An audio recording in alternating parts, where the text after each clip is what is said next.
If you shall chance, Camillo, to visit Bohemia on the like occasion whereon my services are now on foot, you shall see, as I have said, great difference betwixt our Bohemia and your Sicilia. I think this coming summer the King of Sicilia means to pay Bohemia the visitation which he justly owes. Whereon our entertainment shall shame us. We will be justified in our loves, for indeed. I beseech you. Verily, I speak it in the freedom of my knowledge. We cannot with such magnificence, and so rare, I know not what to say. We will give you sleepy drinks, that your senses, unintelligent of our insufficience, may, though they cannot praise us, as little accuse us. You pay a great deal too dear for what's given freely. Believe me, I speak as my understanding instructs me, and my honesty puts it to utterance. Well, Bohemia cannot show himself overkind to Sicilia. The two were trained together in their youth, and there rooted twixt them then such an affection as cannot help but branch now. Although their more mature dignities and royalties have necessitated the separation of their societies, their encounters, though not personal, have been royally attorneyed with interchange of gifts, letters, loving embassies. They have seemed together, though apart, shook hands from over a vast, embraced from the ends of opposed winds. The heavens continue their loves. There is not in the world either malice or matter to alter it. You have an unspeakable comfort in your young Prince Mamilius. It is a gentleman of the greatest promise that ever came into my note. I very much agree with you in the estimation of him. 'Tis a gallant child, one that physics the subject, makes old hearts fresh. Those who went on crutches ere he was born desired at their life to see him a man. Would else they be content to die? If they had no other reason why they should live. If the king had no son, they would desire to live on crutches till he had one.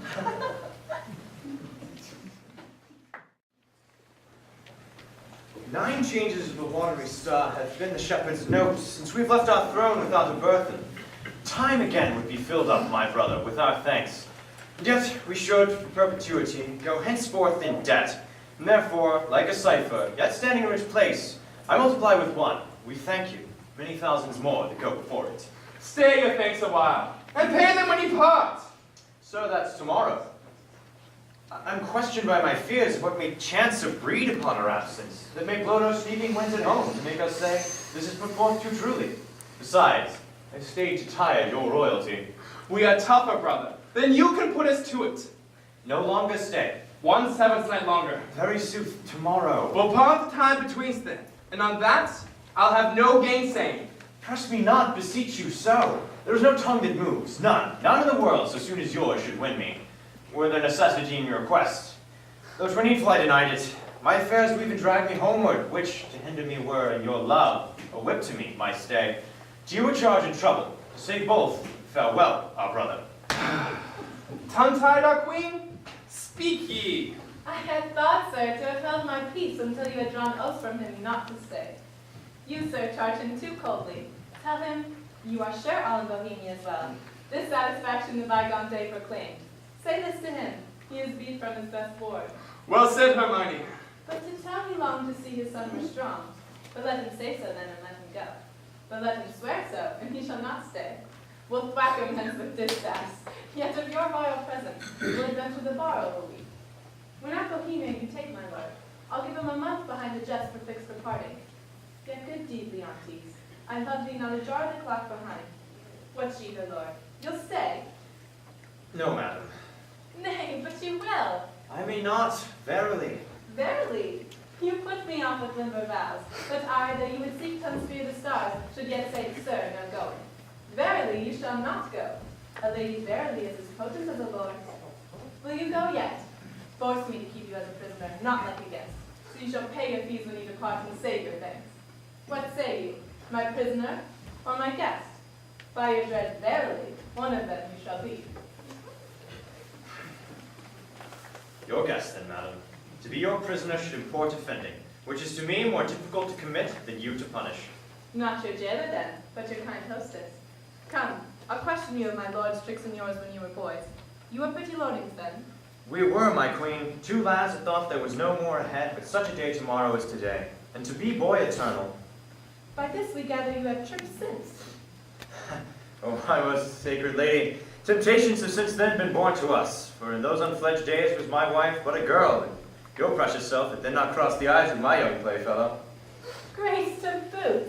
Of this make no conclusion, lest you say your queen and I are devils. Yet go on.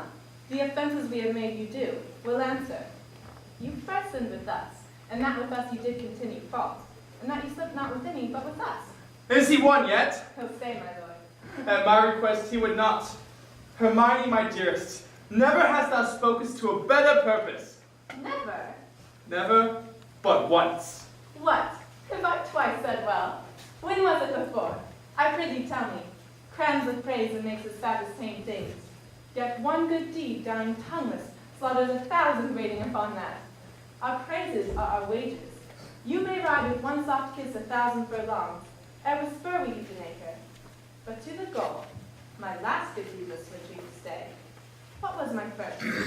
It has an elder sister, or I mistake you, or were her name were Grace. But once before I spoke of the purpose. When? Nay, let me have it. I long. Why, that was when 3 crabbed months had soured themselves to death, ere I could make thee open thy wet hands, and clap myself thy love. And then didst thou utter, I am yours forever. 'Tis grace indeed. Why, lo, you know I have spoke to the purpose twice. The one forever earned a royal husband. The other, for some while, a friend.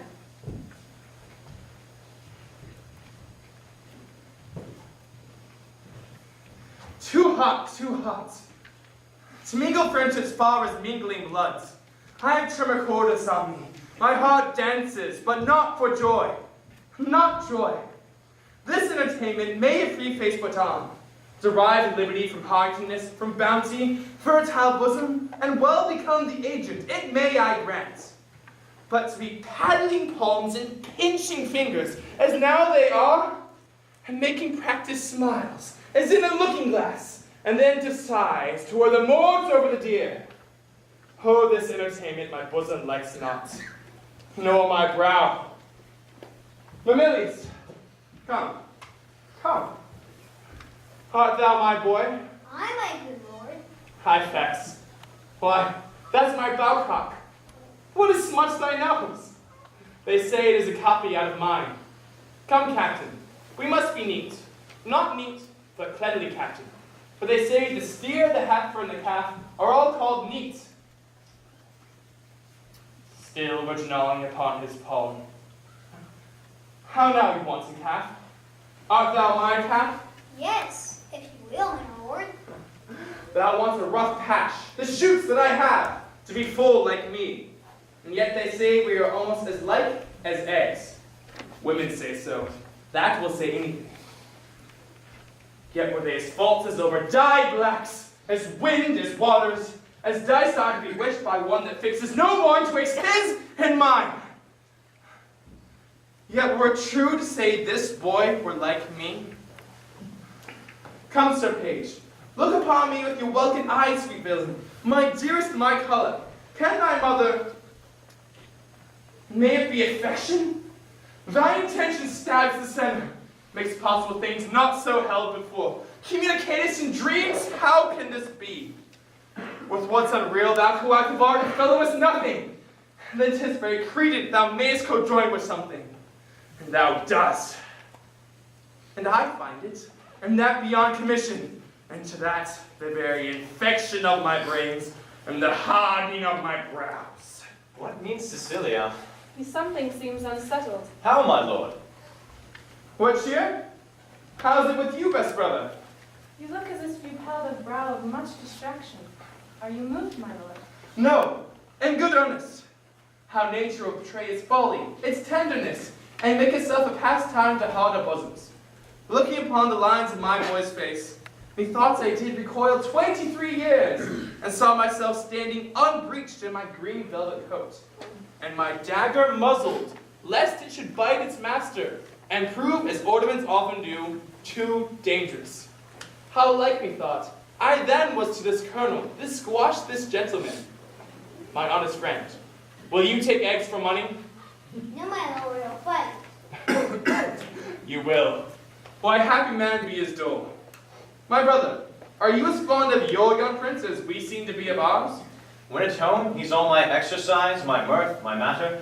Now my sworn friend, and then my enemy. My parasite, soldier, statesman, all. He makes a July's day as short as December, and with his varying childness cures in me thoughts that would thick my blood. So stands this squire office with me. My dearest Hermione, how thou hast loved us. Let what is in Sicily be cheap next thyself and my young rover, who's a parent in my heart. If you would seek us, we are yours in the garden. Shall us attend you there? To your own best dispose you. You'll be found, be you beneath the sky. I am angry now, though you perceive not how I give line. Go to. How she lifts up the net, the bill to him, and arms herself with the boldness of a wife to a allowing husband. Gone already, inch thick, knee deep, over head and ears. A forked one. Go play, boy. Play. Thy mother plays, and I play too, but so disgraced a part, whose issue will hiss me to my grave. Contempt and clamor will be my knell. Play, boy. Play. There hath been, or I am much deceived, cuckold's ear now. Many a man there is, holds his wife by the hand. Little thinks she's been sluiced in his absence, and is pond fished by his next door neighbor. Sir Smile, his neighbor. Nay, there's comfort in it. Whilst other men have gates, their gates open as mine against their will. Should all men despair who have revolted wives, a tenth of mankind should hang themselves. Physic sport, 'tis not. 'Tis the body planet, and will strike where 'tis predominant and powerful. Think it's east, west, north, and south, but be it concluded, no! Barricade for a belly. Many thousands on have the disease, and feels it not.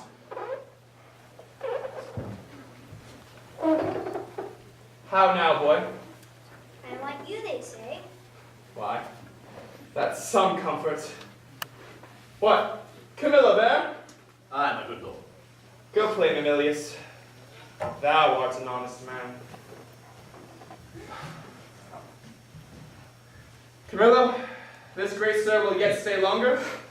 You had much ado to make his anchor hold. You soon cast it out as it came home again. Didst note it?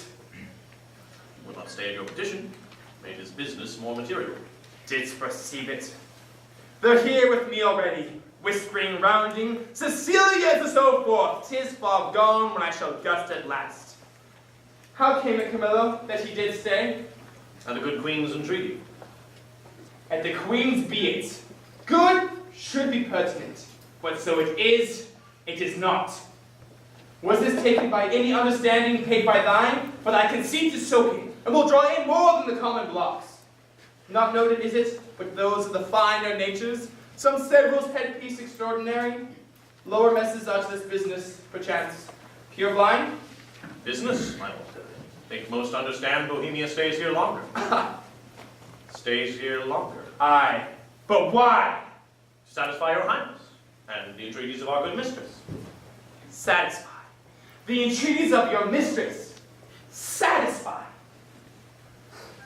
Let that suffice. I've entrusted thee, Camillo, with things nearest to my heart. As well, chamber council, whereon priest-like thou hast cleansed my bosom. I depart from thee penitent reformed. But be informed, we have been deceived in thy integrity, deceived by that which seems so. Be it forbid, my lord. To bite upon it, thou art not honest, or if thou inclinest that way, thou art a coward, which hoaxes honesty behind, restraining from the course required.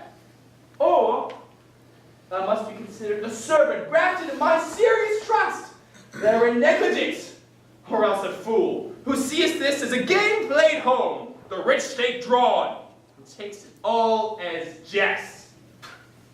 My lord, I may be negligent, fearful, and foolish. In every one of these things no man is free, but that in the infinite doings of the world, sometimes his fear, his folly, and his negligence come forth. But as regards your affairs, sire, if ever I were willful negligent, it were my folly. If industriously I played the fool, it were my negligence. If ever fearful to do a thing where the execution cried out against the non-performance, 'twas a fear which often vexed the wisest. But pray you, Lord, be plain with me. Let me know my error by its own visage. If I then deny it, 'tis none of mine. Have you not seen, Camillo, that passed out you have your eyeglass is thicker than that of a cockle's horn?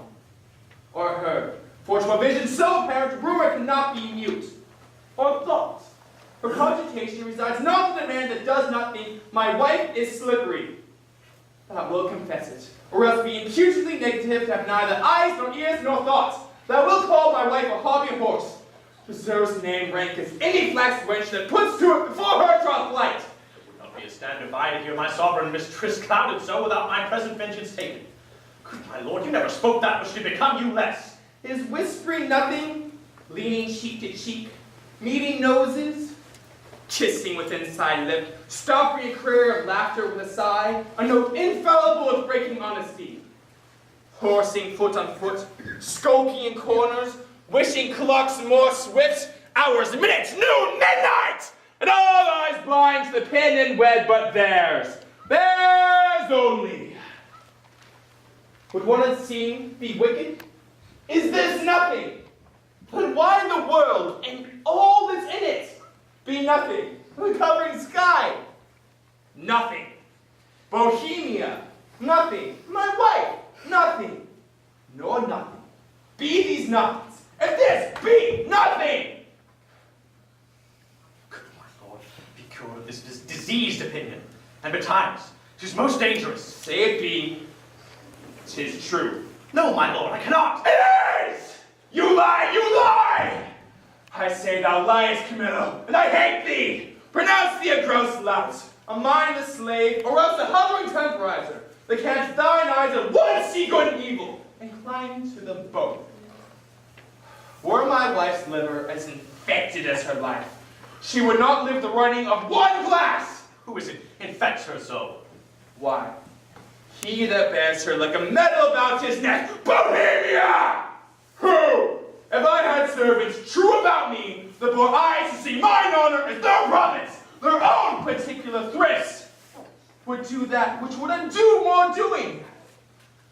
I, and thou, his cupbearer, who I from meaner form have benched and reared to worship, might see, as plainly as heaven sees earth and earth sees heaven, how I am gold, might bespice a cup, give mine enemy the lasting wink which dropped to me, were cordial.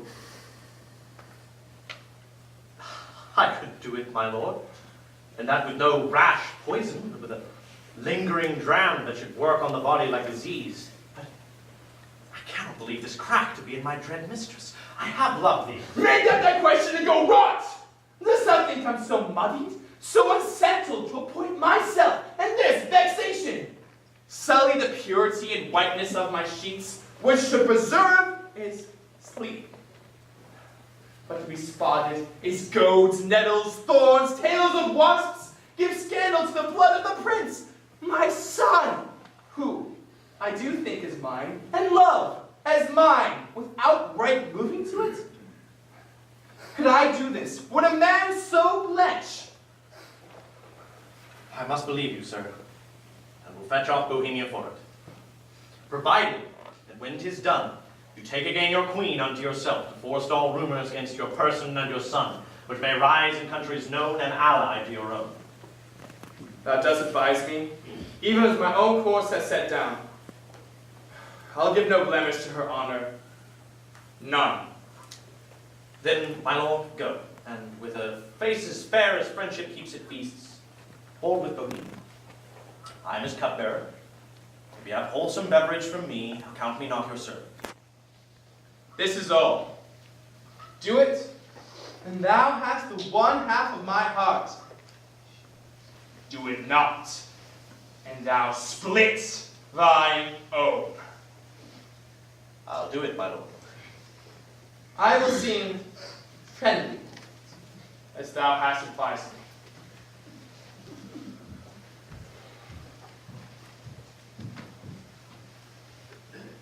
Miserable lady. But as for me, what case stand I in? I must be the poisoner of good Polixenes. To do this deed, promotion follows. Yet, if all the annals of history bore the name of one man who struck anointed kings and lived, I'd still not do it. But since neither brass, nor stone, nor parchment bears not one, let villainy alone forswear the deed. I must get me hence from Sicilia. To do it, or do it not, is sure a breakneck to me. But hark, here comes Bohemia. This is strange. Methinks my favor here begins to warp, not speak. Good day, Camillo. Good day, my lord. What is the news in the court? None rare? The king hath on him such a countenance as he had lost a province, or a region loved as he loves himself. Even now I met him with customary compliment when he, wafting his eyes to the contrary and falling a little of much contempt, speeds from me, and leaves me to consider what is breeding that changeth thus his manners. I dare not know, my lord. How dare not? Do not? Do you know and dare not? Be intelligent to me. Is there a balance? For to yourself what you do know you must, and cannot say you dare not. Good Camillo, your changed complexions are to me a mirror showing me mine changed too. For I must have been a party in this alteration, finding myself thus altered with it. There is a sickness among us in the court, which is caught of you. You are yet well. How caught of me? Make me not sighted like the basilisk. I looked on thousands who sped the better by my regard, but killed none so. Camillo, as you are certainly a gentleman, most clerk-like experience, which no less adorns our gentry than our parents' noble names, in whose success we are gentle. If thou knows aught which does behove my knowledge thereof to be informed, imprison it not in ignorant concealment. I may not speak, my lord. A sickness caughteth me, and yet I well? I must be answered. Dost thou hear, Camillo? I charge thee by all the parts of a man which honor does acknowledge, the least of which is not this suit of mine, that thou declare what incidency thou dost guess of harm is creeping towards me. How far off? How near? Which way to be prevented, if to be? If not, how best to bear it? Sir, I will tell you, though I am charged in honor by one I hold in honor. Therefore, the advice I give you must be as swiftly followed by action as 'tis given, or else both of us cry lost, and so good night. On, good Camillo. I am appointed him to murder you. By whom? The king. For what? He thinks, nay, he swears as if he'd seen it, or been an instrument to vice you to it, that you had touched his queen forbiddenly. Then my best blood be turned to an infected jelly, and my name be yoked with his that did betray the best. Turn then my freshest reputation to a savor that will strike the dullest nostril where I arrive, and my approach be shunned, nay, hated too, worse than the greatest infection that ever was heard or read. Swear is thought over by each particular star in heaven, and for all their influences you may as well forbid the sea for to obey the moon, as by oath remove or counsel shake the fabric of his body, which is piled upon his faith, and will last the standing of his body. How should this grow? I know not, but methinks 'tis better to avoid that which is grown than to question how it grew. Therefore, if you will trust me, I will whisper your followers to the business, and lead them forth in ones and twos from several posterns round the city, and from thence we make for Bohemia.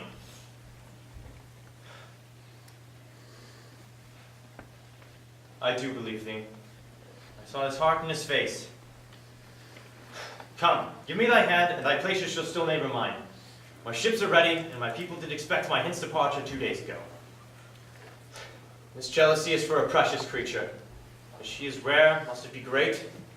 As he is mighty, must it be violent? Why, as he perceives that he is dishonored by one who ever professed to him, in that his revenges must be made more bitter. Fear overshades me. Good expedition be my friend, and comfort the queen. Part of his themes, but none of his ill-taken suspicions. I will respect thee as a father, Camillo, if thou bearest my life off hence. Let us avoid.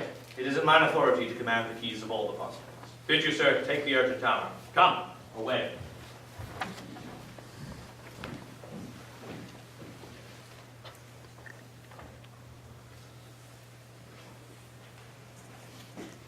Take the boy to you. He so troubles me. 'Tis past bearing. Come, my gracious lord. Shall I be your playfellow? No, I'll none of you. You'll kiss me hard and speak to me as if I were a baby still. I love you better. Why so, my lord? Not because you're brown or blacker, yet black rather they say,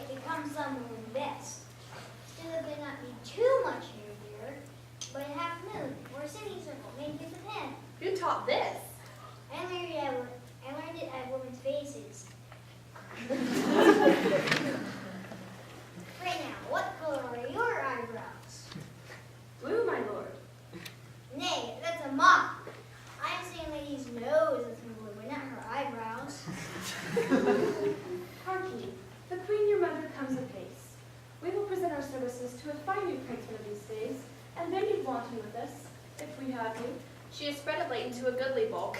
Good time encounter her. What wisdom stirs amongst you? Come, so now I am for you again. Pray you sit by us and tell the tale. Merry or sad shall it be? As merry as you will. A sad tale's best for winter. Let's have that, good sir. Come, sit down. Come on, and do your best to frighten me with your sprites. You're powerful at it. There was a man. Nay, come, sit down, then on. Well, by a churchyard. I shall tell it softly. Yon cricket shall not hear.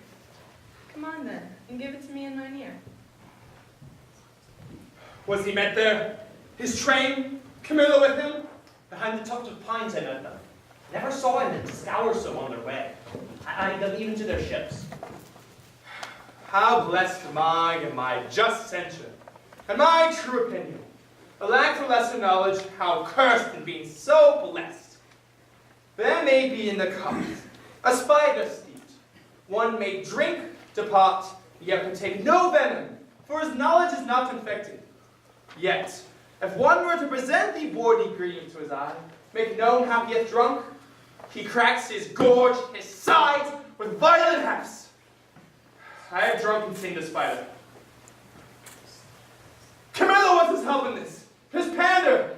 And there's a plot against my life, my crown. Holds true that is mistrusted. That false villain whom I employed was pre-employed by him. They have discovered my design, and I remain a pinch thing, yea, a very trick for them to play at will. How came the postern so easily open? By his great authority, which often hath prevailed, no less than so. On your command. I know it too well. Give me the boy. I'm glad you did not nurse him.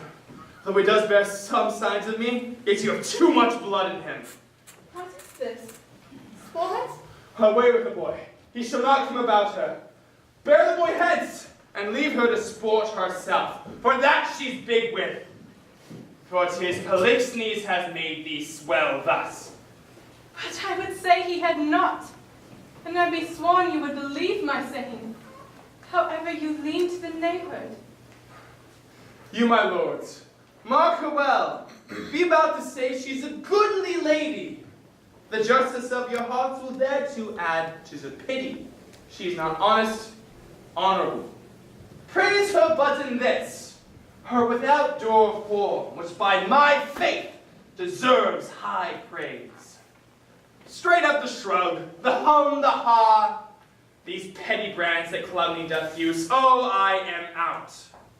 Mercy does, for calumny will sear virtue itself. These shrugs, these hums, these ha's, come between, ere you can say she's honest. But be it known, from him who has most cause to grieve, she is an adulteress! Should a villain say so? The most replenished villain in the world. He were as much more a villain. You, my lord, do but mistake. You, my lady, mistake Polixenes for Leontes. O thou vain! I'll not call thou a creature of thy place, lest barbarism, making me the president, should like language use all degrees, manly distinguishment betwixt the prince and beggar. I have said she's an adulteress. I have said with whom? Furthermore, she's a traitor, and Camilla will federate with her, and one that knows that which she should shame to know herself. And her most vile principle? She's a bed swerver, one as bad as vulgars give bolts titles to. Privy to this, her lady scape. No, by my life, privy to none of this. How will this grieve you, when you shall come to clearer knowledge that you have thus published me? Gentle my lord, you scarce can write me throughly than to say you did mistake. No! If I mistaken, those foundations I built upon! The sender is not big enough to bear a schoolboy's thought! Away with her! To prison! He who should speak for her is but a far off guilty, but that he speaks. There's some ill planet reigns. I must be patient till the heavens look with an aspect more favorable. Good, my lords, I am not prone to weeping, as our sex commonly are. The want of which vain dew shall chance to dry your pities. But I have that honorable grief, lodged here, which burns worse than tears drowned. I beseech you, all my lords, with thoughts so qualified as your charity shall best instruct you. Measure me, and so the king's will be performed. Will I be heard? Who is it that goes with me? I beseech your highness my women may be with me, for you see my plight requires it. Do not weep, good fools. There is no cause. When you shall know your mistress has deserved prison, then abandon tears. As I go out, this action I now go on is for my better grace. Adieu, my lord. I never wished to see you sorry, but now I trust I shall. My women, come, you have leave. Go. Do our bidding hence. Beseech your highness, call the queen again. Careful what you do, sir, lest your justice prove violence, in the which 3 great ones suffer, yourself, your queen, your son. For her, my lord, I dare my life lay down, and will do it, sir. Please you to accept it that the queen is spotless in the eyes of heaven. And to you, I mean in this which you accuse her. If it proves she's otherwise, I'll keep my stables where I lodge my wife. I'll go in couples with her. Then when I see and feel her, no father trust her. For every inch of woman in the world, every dram of woman's flesh is false, if she be. Hold your peaces. Good my lord, It is for you we speak, not for ourselves. You are abused, and by some put her on. Would I knew the fellow, by mine honor, he would pay for it. Cease! No more. You smell this business with a sense as cold as a dead man's nose. And I smell it too, and see as you feel doing thus. And I see with all the instruments that feel. If it be so, we need no grave to bury honesty. There is not a grain in it the face to sweeten of the whole dungy earth. What? Lack I credit? I had rather you did lack than I, my lord, upon this ground. And more it would content me to have her honor true, than your suspicion be blamed for it how you might. Why, what need we commune with you of this, but rather follow our forceful instigation? Our prerogative calls not your counsels, but our natural goodness imparts it. If you, stupefied or seeming so in skill, cannot or will not relish the truth like us, be informed, we no longer need your counsel. For the matter, the gain, the loss, the ordering of it is all properly ours. I wish, my liege, you had only in your silent judgment tried it without more overture. How can this be? Either thou hast grown most ignorant with age, or thou wert born a fool. Camillo's play added to their familiarity, which was as gross as ever touched conjecture, lacking sight only, not for approbation, but only seeing. All other circumstances made up the deed. Doth push on this proceeding. But, for greater confirmation, for an act of this importance, 'twere most piteous to be wild, I have dispatched to sacred Delphos, Apollo's temple, Cleomenes and Dion, who you know of stuff sufficiency. From the oracle they shall bring all whose spiritual counsel have, shall stop or spur me. Have I done well? Well done, my lord. Though I am satisfied, and need no more than I have, the oracle will bring rest to the minds of others, such as he, whose ignorant credulity cannot come up with the truth. So have we thought it good, that she remain confined, lest the treachery of the 2 fled heads left her here to form. Come, follow us. We are to speak in public, for this matter will raise us all! The laughter, as I take it, if the good truth were known.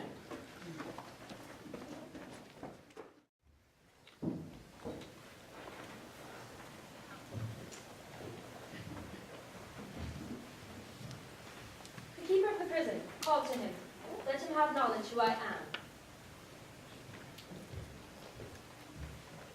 Good lady, no court in Europe is too good for thee. What dost thou then in prison?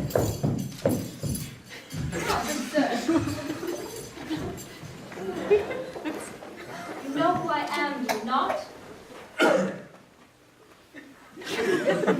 Oh, worthy lady, and one whom I have much honor. Raven, conduct me to the queen. I may not, madam. On the contrary, I have expressed commandment. Here's the thing. To lock up honesty and honor from the access of gentle visitors. It's lawful for you to see her women. Any of them? Amelia? For a positive tent, I will bring Amelia forth. Have you not called her? Withdraw yourself. And madam, I will be present at your conference. Be it so.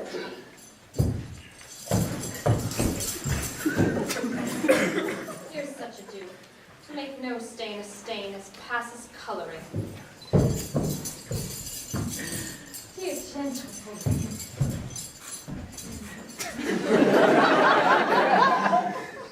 How fares our gracious lady? As brothers once so great and so forlorn mantled together, on her frights and griefs so vicious. Wherever to my lady hath wandered, she is something before her time delivered. A boy? A girl. But a good Let's be a light to live. The queen takes great comfort in it, says, my poor prisoner, I am innocent as you. Dare be sworn. These dangerous unsafe loons of the king beshrew them. He must be told on it, and he shall. The office becomes a woman's best. I'll take it upon me. If I prove honey-mouthed, let my tongue glisten, and never to that red-looked anger be the trumpet any more. Pray you, Amelia, conduct my best obedience to her majesty. If she dares trust me with her little babe, I'll show it to the king, and the king will be her advocate to the loudest. We do not know how he may soften at the sight of the child. Silence often of pure innocence dissuades when speaking fails. Most worthy madam, your honor and your goodness is so evident that your free undertaking cannot miss a writing issue. There is no lady so meet for this great errand. Please, your ladyship, to the next room, I'll presently acquaint the queen of your most noble offer, who just today hammered at this issue, yet dared not tempt a minister of honor lest she be denied. Tell her, Amelia, I'll use that tongue I have, as wit flow from it, as boldness from my bosom. Let not be doubted. I shall do good. May be blessed for it. I'll to the queen. Please you, come something nearer. Oh,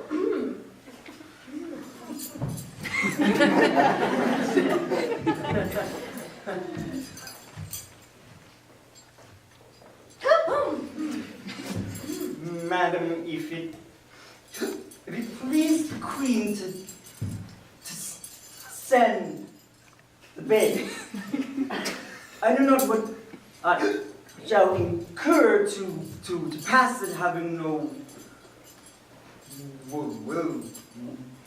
warrant? don't you fear, sir. This child was prisoner to the womb, and is by law and process of great nature, free and enfranchised, not a party to the anger of the king, nor guilty of, if any be, the trespass of the queen. I do believe it. Not you fear. No, on mine honor, I will stand betwixt you and danger.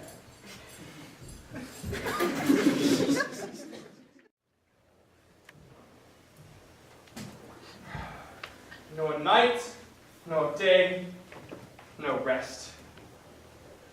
It is but weakness to bear the matter thus. Mere weakness! If the cause were not in being, pause the cause. She the adulteress. For the harlequin is quite beyond my reach. Out the blank level of my brain, plot-proof. But she, I can put to me. Say to me she were gone, given over to the fire, and the moiety of my rest might come to me again. Who's there? My lord, How does the boy? he took good rest tonight. 'Tis hoped his sickness is discharged. To see his nobleness, conceiving the dishonor of his mother. He straight up declined, drooped, took it deeply, fastened and fixed the shame on it himself. Threw up his spirit, his appetite, his sleep, and downright languished. Leave me solely, see how he fares. Fie! No thought of him. The very thought of my revenge is that way, recoil upon me.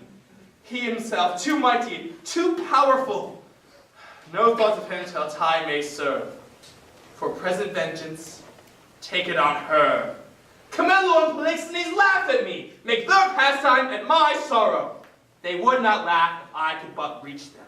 Nor shall she, within my power. You must not enter. Nay, rather good, my lord, be second to me. Bear you his tyrannous passion more or less than the queen's life? A gracious, innocent soul, more free than he is jealous. That's enough. Madam, he hath not slept tonight. Commanded none should come at him. Not so hot, good sir. I come to bring him sleep. 'Tis such as you that creep like shadows by him and desire teaches needless heavings. Such as you nourish the cause of his awaiting. I do come with words as medicinal as true, as honest as either, to purge him of that humor that presses him from sleep. What noise there? Ho! No noise, my lord, but needful conference about some gossips for your highness.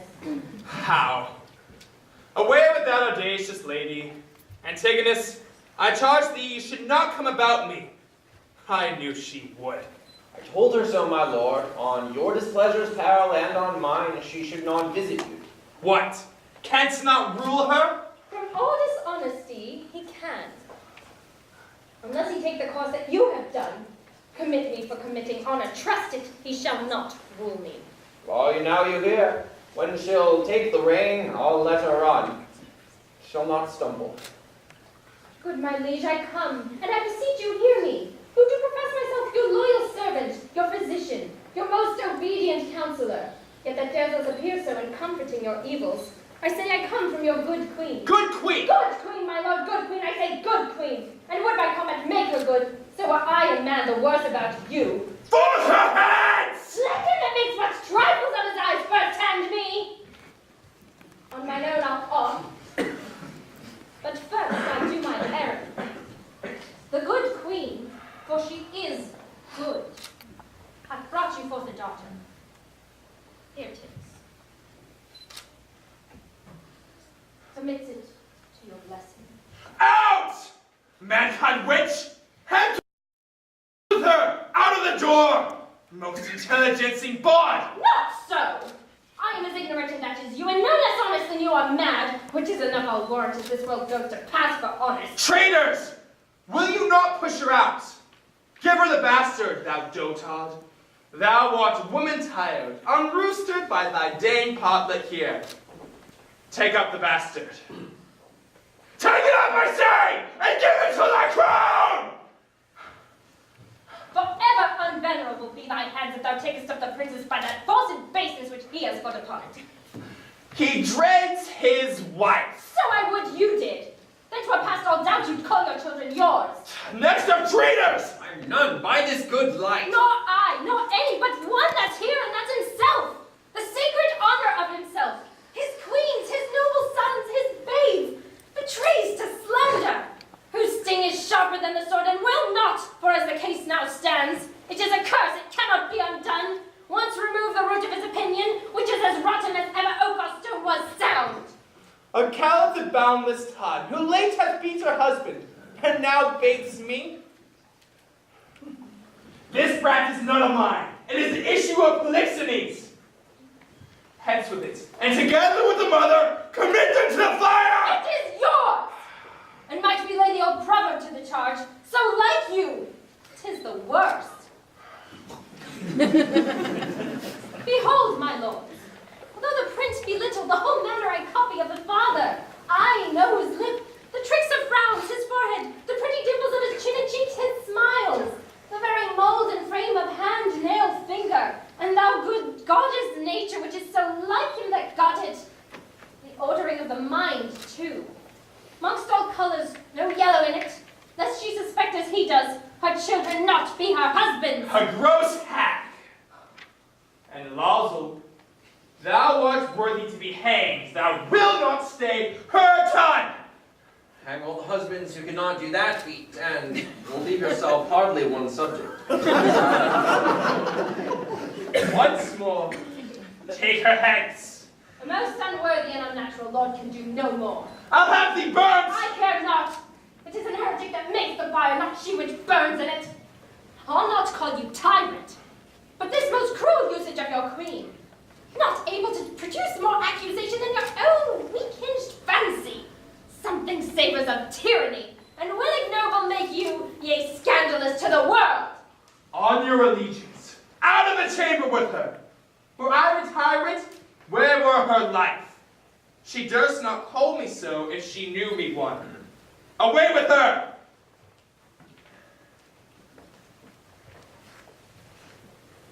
Pray you do not push me. I'll be gone. Look to your babe, my lord. 'Tis yours. Jove send her a better guiding spirit. What needs these hands? You that are so tender of his follies will never do him good. Not one of you. So, farewell. We are gone.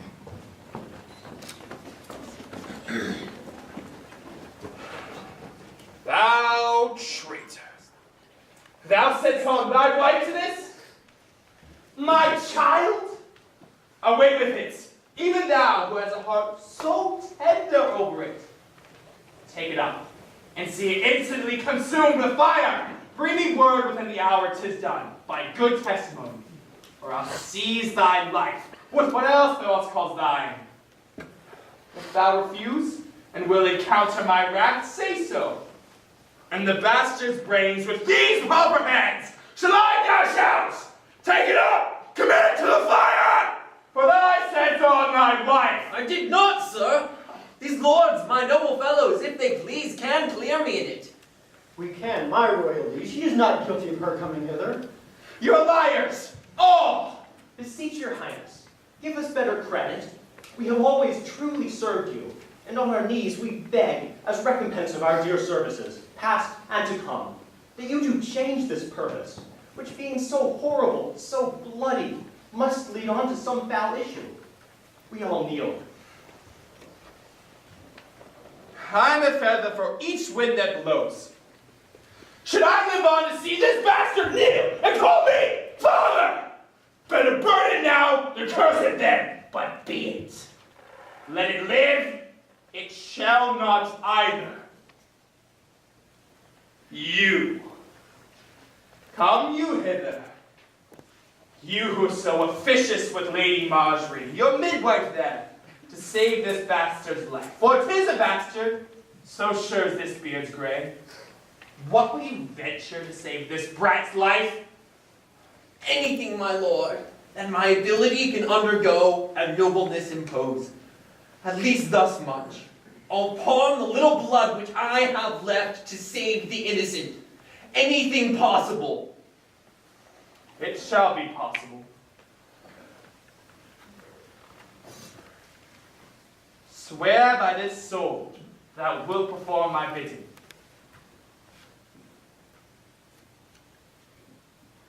I will, my lord. Mark and performance. Seest thou?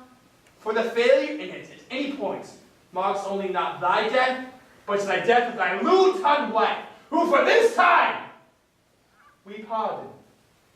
I enjoin thee, as thou art liege man to us, that thou carry this female bastard hence, that thou bear it to some remote and desert place, quite out of our dominions.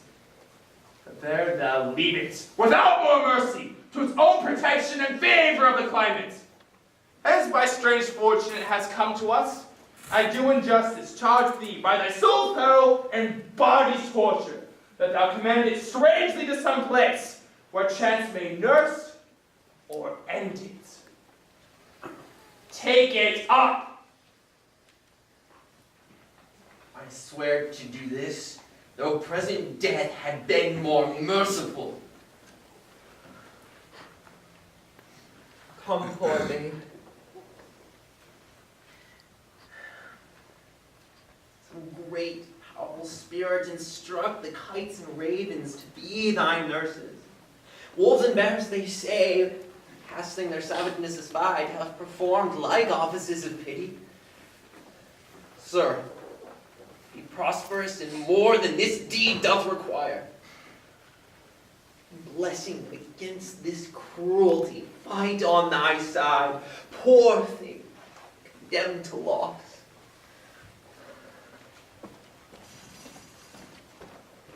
No, I'll not rear another's issue. Please, your highness. Posts from those you sent to the oracle are come an hour since. Cleomenes and Dion, being well arrived from Delphos, are both landed, hastening to the court. So please you, sir, their speed hath been beyond account. 'Tis good speed. Foretells the great Apollo will suddenly have the truth of this appear. Prepare you, my lords. Summon a session where we may arraign our most disloyal lady. So she has been publicly accused, so shall she have a just and open trial. While she lives, my heart will be a burthen to me. Leave, and think upon my bidding.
The climate's delicate. The air most sweet. Fertile lie. The temple much surpassing the common praise of bears. I shall report, and most it caught me, the celestial heavens. I should so term, and the reverence of the grave wearers. Oh, the sacrifice! How ceremonious, solemn, unearthly it was in offer. But of all, the burst and iridescent voice of the oracle so did surprise my senses that I was numb. If the event of the journey prove as successful to the queen, be it so, as it hath been to us, rare, pleasant, speedy. Time is worth the use on it. Oh, great Apollo, turn all to the best. These proclamations, so forcing fault upon Hermione, I little like. Violent carriage of it will clear or end the business. When the oracle, thus by Apollo's great design sealed up, shall the contents discover, something rare even then will rush to knowledge. Go, fresh horses, and gracious be the issue!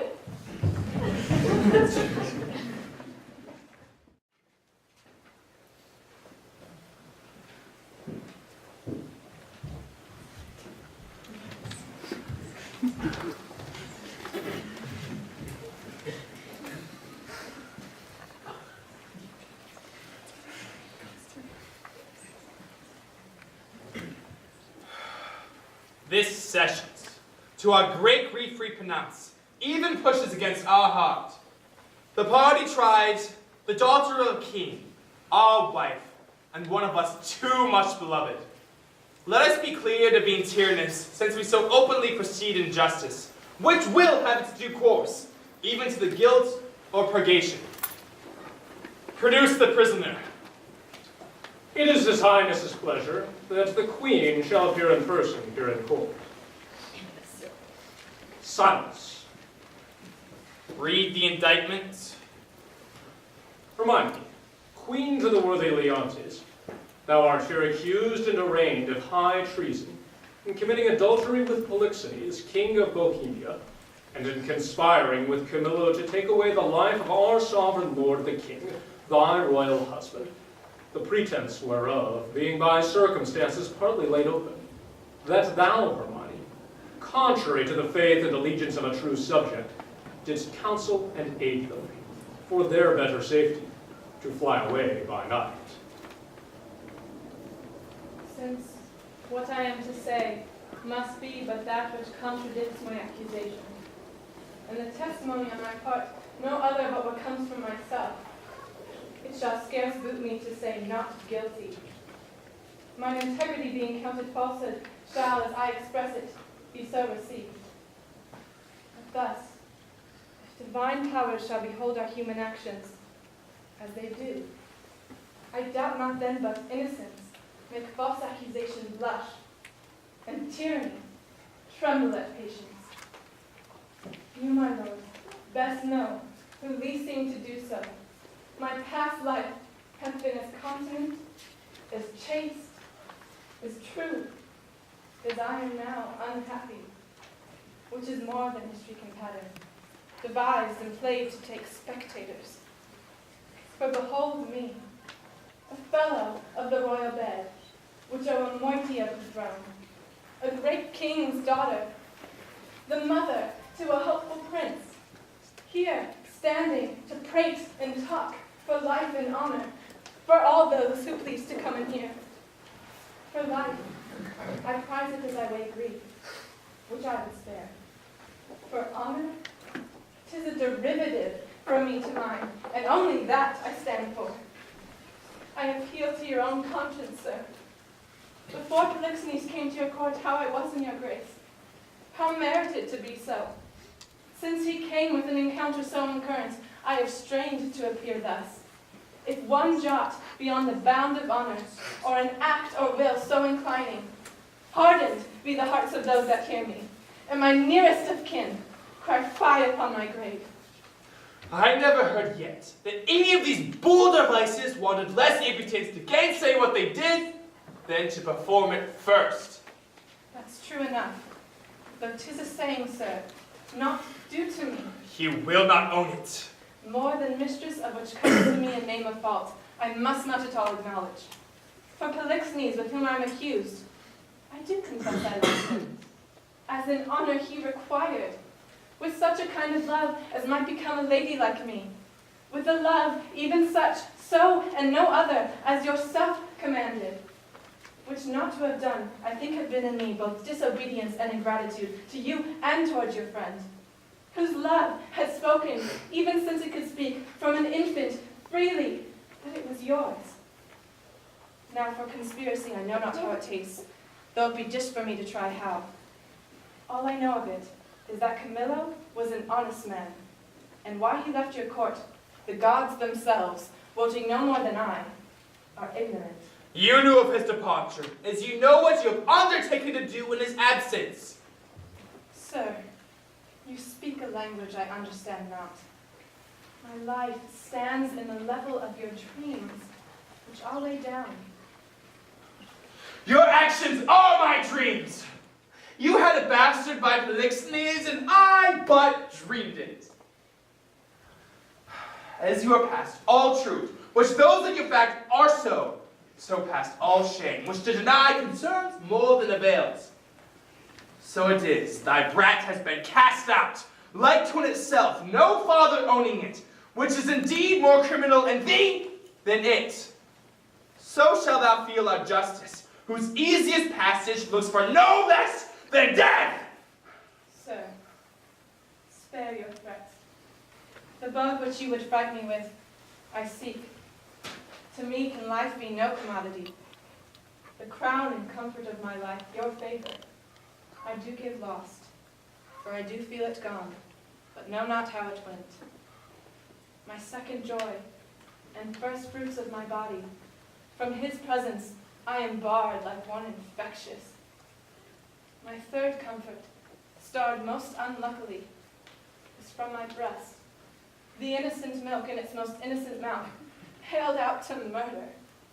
Myself on every post proclaimed a strumpet, with immodest hatred the childbed privilege denied, which longs to women of all fashion. Lastly, hurried here to this place in the open air, before I've got strength of limit. Now, tell me, my liege, what blessings I have here alive that I should fear to die. Therefore proceed.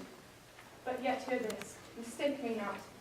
For life, I prize it not as straw, but for mine honor, which I would free, if I shall be condemned upon surmises, all proof sleeping else but what your jealousies awake.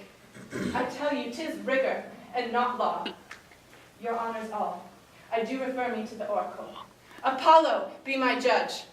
This your request is altogether just. Therefore, bring forth, and in Apollo's name, his oracle. The Emperor of Russia was my father. Oh, that he were alive and here beholding his daughter's trial. That he did but see the flatness of my misery, yet with eyes of pity, not revenge.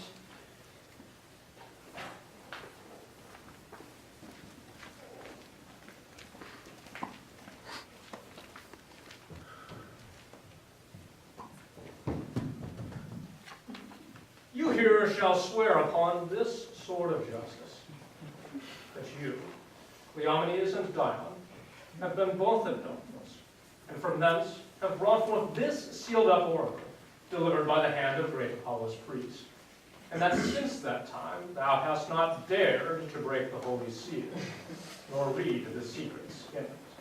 All this we swear. Break open the seals and read.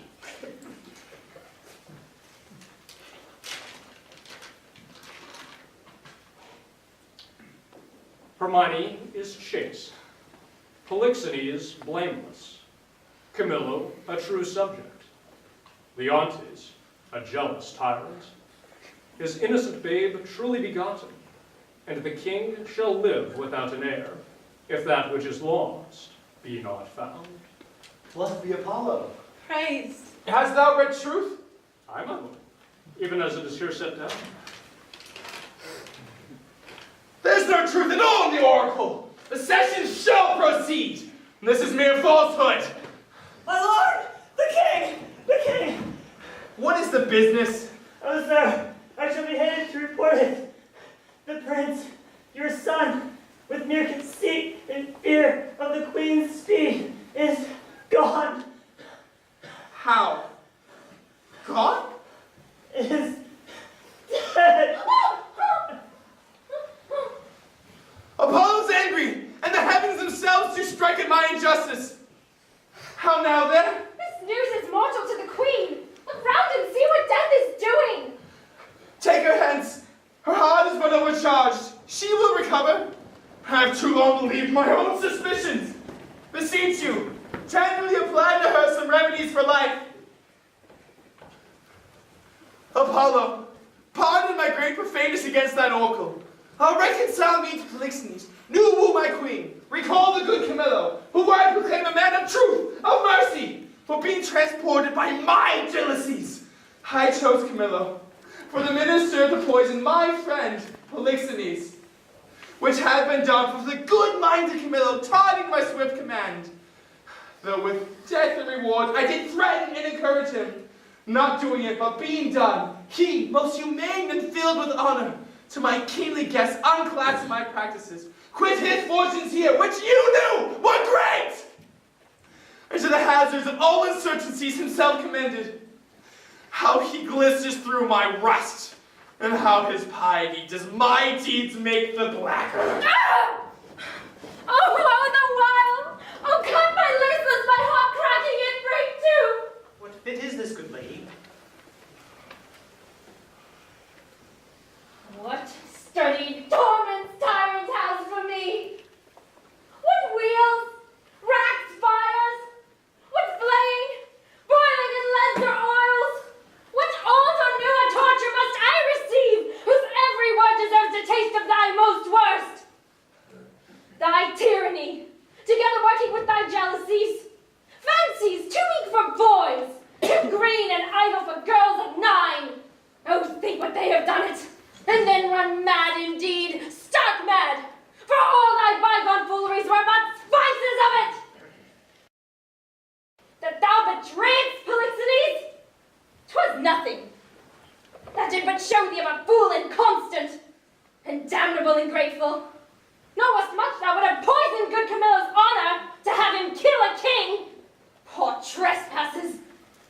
More monstrous standing by, whereof I reckon the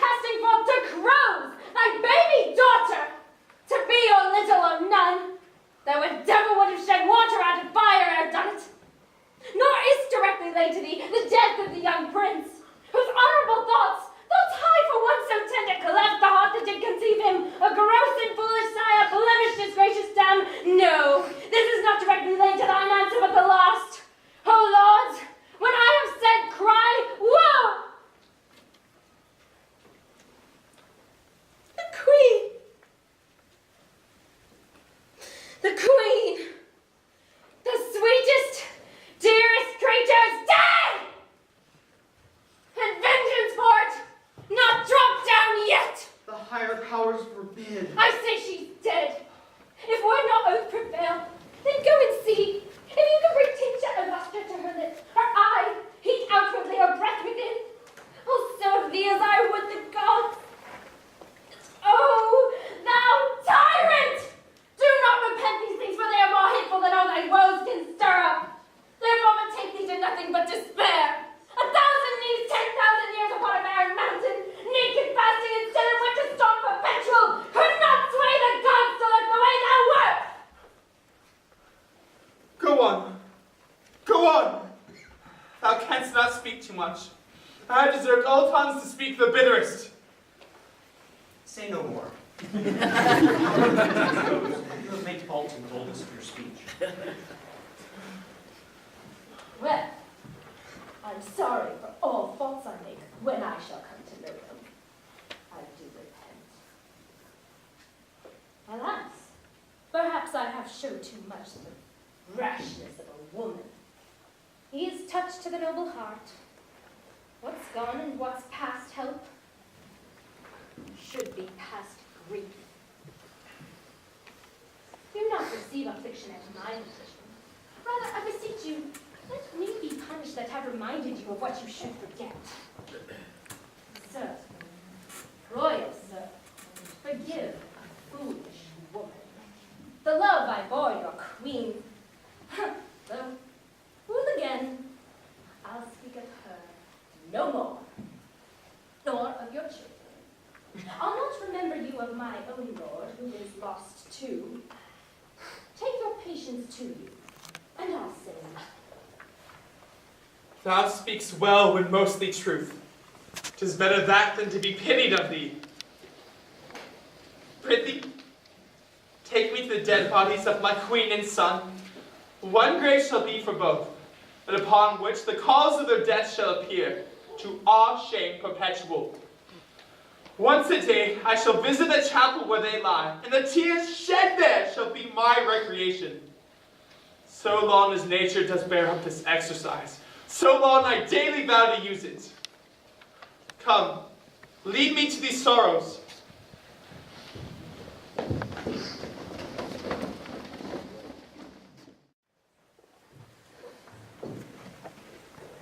Thou art perfect then?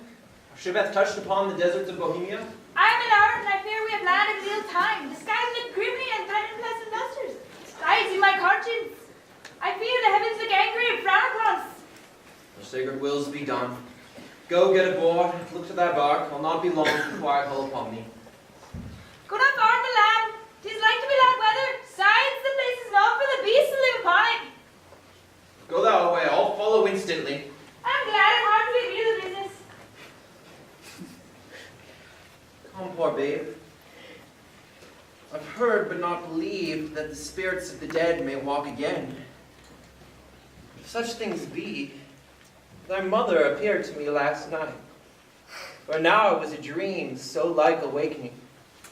To me comes a creature, sometimes her head on one side, some another, clad in pure white robes. Like very sanctity did she approach my cabin where I lay. Thrice bowed before me, and gasping to begin some speech, her eyes became two spouts. Anon the fury spent did this break from her lips. Good Antigonus, since fate against thy better disposition hath made thy person for the thrower out of my poor babe according to thine oath, places remote enough are in Bohemia. There weep and leave it crying, and for the babe is counted lost forever. Perdita, I prithee call it.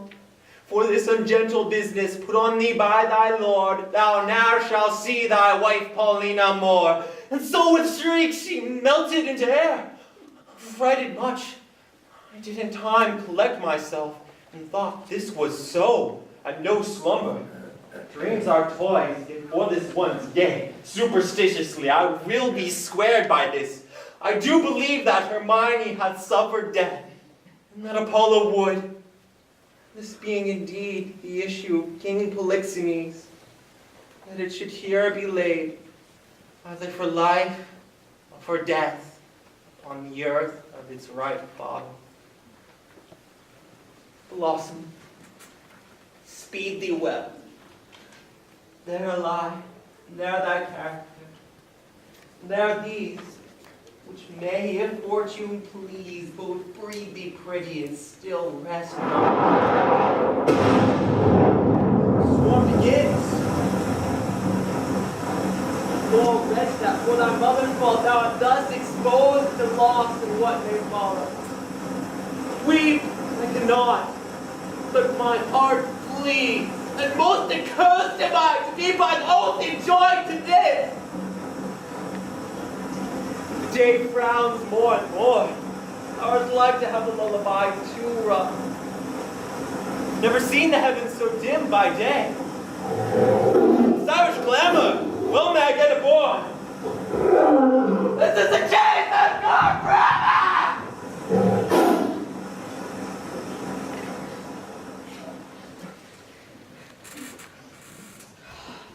I would there were no age between 10 and 3 and 20. Or that youth would sleep out the rest. For there is nothing in the between but getting wenches with child, wronging the ancientry, stealing, fighting. Hark you now, would any but these boiled brains of 19 and 2 and 20 hunted this weather? They've scared off 2 of my best sheep, which I fear the wolf will sooner find than the master. But here I have them, 'tis by the seaside, browsing of ivy. Good luck, and it be thy will. What if we hear? Mercy on us, a bard. Very pretty bard. A boy or a child, I wonder. Pretty one, a very pretty one. Sure, some scape. Though I am not bookish, yet I can read waiting gentlewoman in the scape. This is some trunk work, some stair work, some behind door work. They were warmer that got this than the poor thing is here. I'll take it up, for pity. Yet I'll tarry till my son come. He hallooed but even now. Whoa! Whoa! Hello, Loa! What art so near? Thou'lt see a thing to talk on when thou art dead and rotten. Come hither. What else, thou man? I have seen 2 such sights, by land and by sea. Though I'm not to say it is the sea, for it is now the sky. Twixt the firmament in it, you cannot thrust a bodkin's point. Why, boy, how is it? I wish you did see how it chafes, how it rages, how it takes up the shore. Well, that's not the point. The most piteous cry of poor souls. Sometimes to see 'em, and not to see 'em. Now to see blowing the moon with her mainmast, and anon swallowed with yeast and froth, as you thrust a cork into a hogshead. And then for the land service, to see how the bear tore out his shoulder bone, that we cried to me for help, and said his name was Antigonus, noble man. To make an end of the ship, to see how the sea flap-dragged it. First, how the poor souls roared, and the sea mocked them, and how the poor gentleman roared, and the bear mocked him. Both roared louder than the sea or weather. Name of mercy, what was this boy? Now! I'm not wind since I saw these sights. The men are not yet cold under the water, nor the bear half dined on the gentleman. He's at it now. They have been by to help the old man. I would have been by the ship's side to have helped her. There your charity would have lacked footing.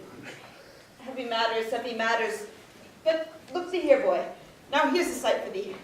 Now bless thyself, thou messest with things dying, and I with things newborn. Look thee here, the bearing cock of a squire's child. Here's a sight for thee. Look thee here. Take up, open it. So let's see. It was told me I should be rich by the fairies.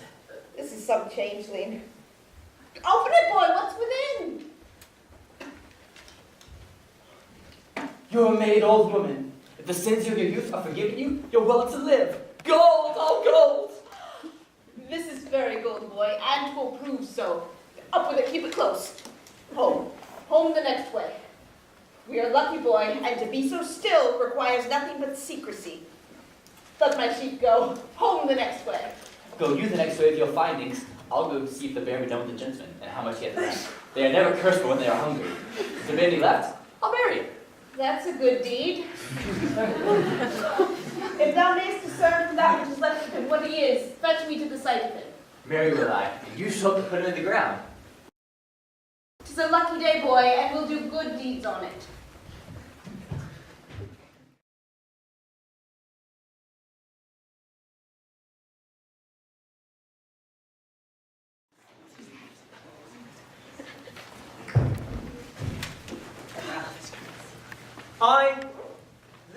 Please some, try all, both joy and terror, good and bad that makes and unfolds error. And take upon me, in the name of time, to use my wings, and impede it not a crime to me or my swift patch that I slide over 16 years and leave that boat untried of that wide gap, since it is in my power to overthrow law, and in one self-born hour to plant or overwhelm custom. Let me pass the same I am, or ancient order was, or what is now received. I witness the times that brought them in, and so I should do the precious things now reigning amidst stale. The glistering of the present, as my tale now seems to it. Your patience this allowing, I turn my glass and give my scene such growing as you have slept between. Leontes leaving, the effects of his fond jealousy so grieving, that he shuts up himself. Imagine me, gentle spectators, and I may be in fair Bohemia. And remember well, I mentioned to you a son of the king, which Florizel I now name to you, and with speed so pace, to speak of Perdita, now grown in grace and equal with wondering. Of what her ensues, I list not prophecy, but let time's news be known when 'tis brought forth. A shepherd's daughter, and to what her adheres, which follows after, is the argument of time. Of this aloud, if ever you have spent a time worse ere now, if never, yet the time himself doth say, he wishes earnestly, you never may. I pray thee, good Camilla, be no more importunate. 'Tis a sickness denying thee anything, a death to grant this. It is 15 years since I saw my country. And though I have been mostly aired abroad, I desire to lay my bones there. Besides, the penitent king my master has sent, to whose feeling sorrow I may be some allay, for I will mean to think so, and it is another spur to my departure. As thou lovest me, Camilla, why run out the rest of thy services by leaving me now? The need I have of thee, thine own goodness hath made. Better not to have had thee than thus to want thee. Thou, having created for me businesses which none without thee can sufficiently manage, must either stay to execute them, or take away with thee the very services thou hast done. If I have not enough considered, it's too much I cannot. To be more thankful shall be my study, and my profit therein the heaping friendship. Of that fatal country, Sicilia, prithee, speak no more. His very naming punishes me with the reminder of that penitent, as thou callest him, and reconciled king, my brother, whose loss of his most precious queen and children are even now to be afresh lamented.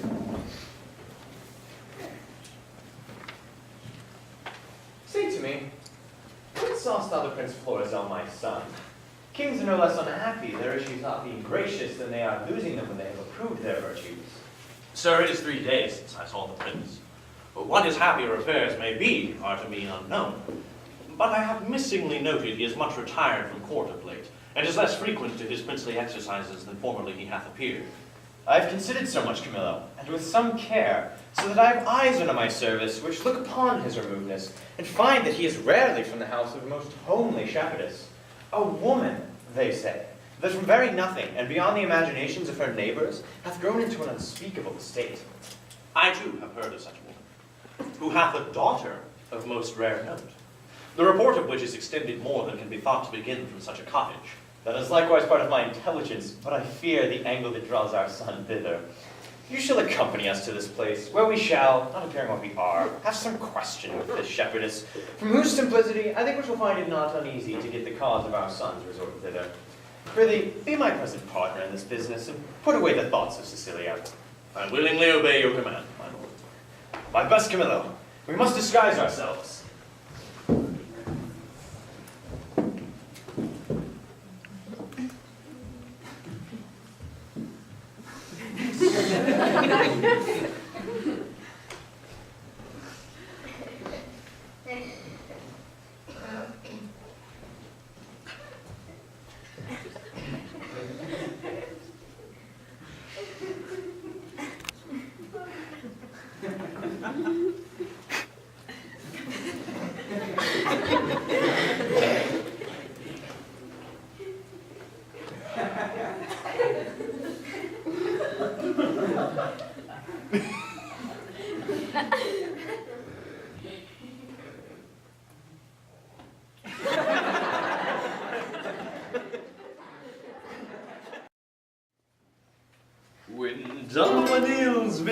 on the pier, with high the doxy over the dale.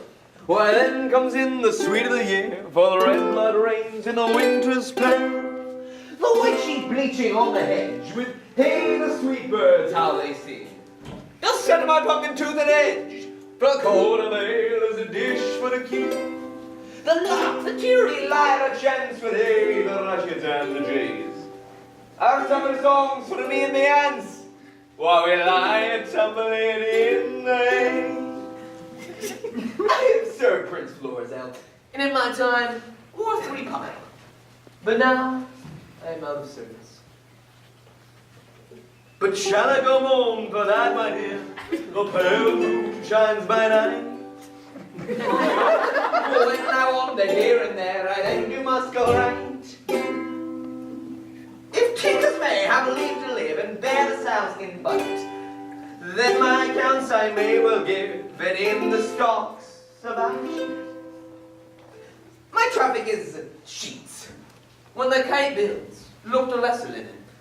My father named me Autolycus, who being, as I am, little under Mercury, was likewise a snapper up of unconsidered trifles. With dye and drab I purchased this comparison, and my revenue is the silly cheat. Gallows and knocks are too powerful on the highway. Beatings and hangings are terrors for me. For the life to come, I sleep I'd have thought of it. A prize. A prize. Let me see. Every 11 weather torrents, every tide yields pound an odd shilling, 1500 shorn. What comes the wool to? If the springe hold, the cock's mine. We cannot do without counters. Let me see, what am I to buy for our sheep shearing feast? 3 pounds of sugar, 5 pounds of currants, rice. What will this sister of mine do with rice? But my mother hath made her mistress of the feast, and she lays it on. She hath made me 24 nosegays for our shearers, 3 men, some and all, and very good ones. Most of them are means and bases, but one Puritan amongst them. He sings songs to hornpipes. I must have saffron for the warden pies, mace, dates, none. That's on my note. Nutmeg 7, ratio 2 of ginger, that I may beg. 4 pounds of prunes and as many of raisins of the sun. Oh, that ever I was born! In the name of me. Oh, help me, help me. Pluck but off these rags, and then death, death. Alack, poor soul. Thou hast need of more rags rather than to have these ones off. Oh, the detestableness of them offends me more than the stripes I have received, which are mighty ones, and millions. Alas, poor soul, 1,000,000 of things may come to a very serious matter. I am wronged, sir, and beaten. My money and pearl taken from me, And these detestable things put upon me. What? Why, a horseman or a footman? A footman, sweet sir, a footman. Indeed, he should be a footman by the garments he has left with thee. If these be a horseman's clothes, they have seen hot service. Come, let me thy hand, I'll help thee. Let me thy hand. Oh, good sir, take me out. Poor soul. Oh, good sir, something, good sir. I feel my shoulder blade is out. How now? I can't stand. Oh, good sir. Softly, good sir.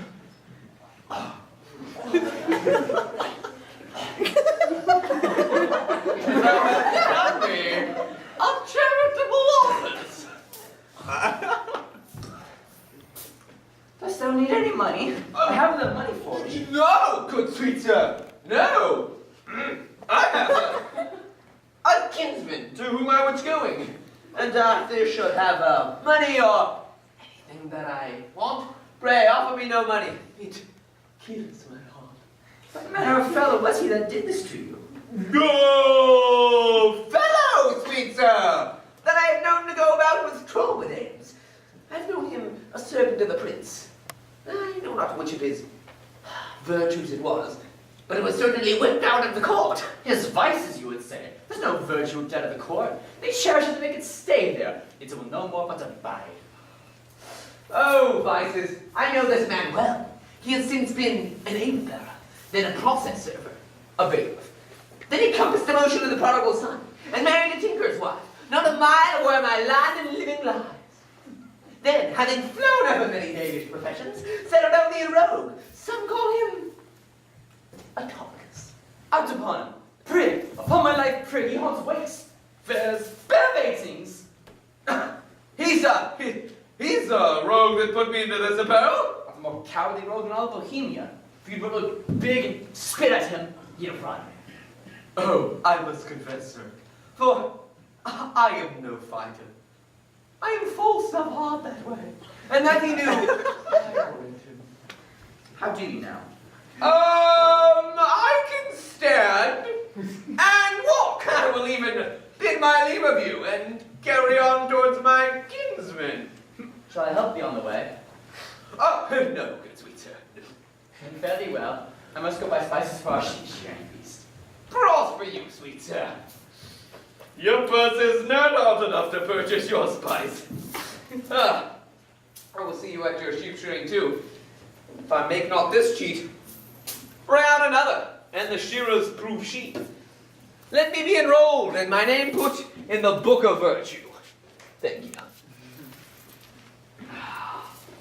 Jog on, the footpath way, a merrily end to Style.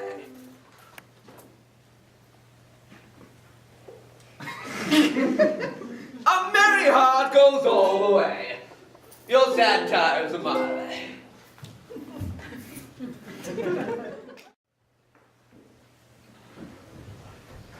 These, your unusual weeds, to each a part of you to give a life, no shepherdess but Flora appearing in April's front.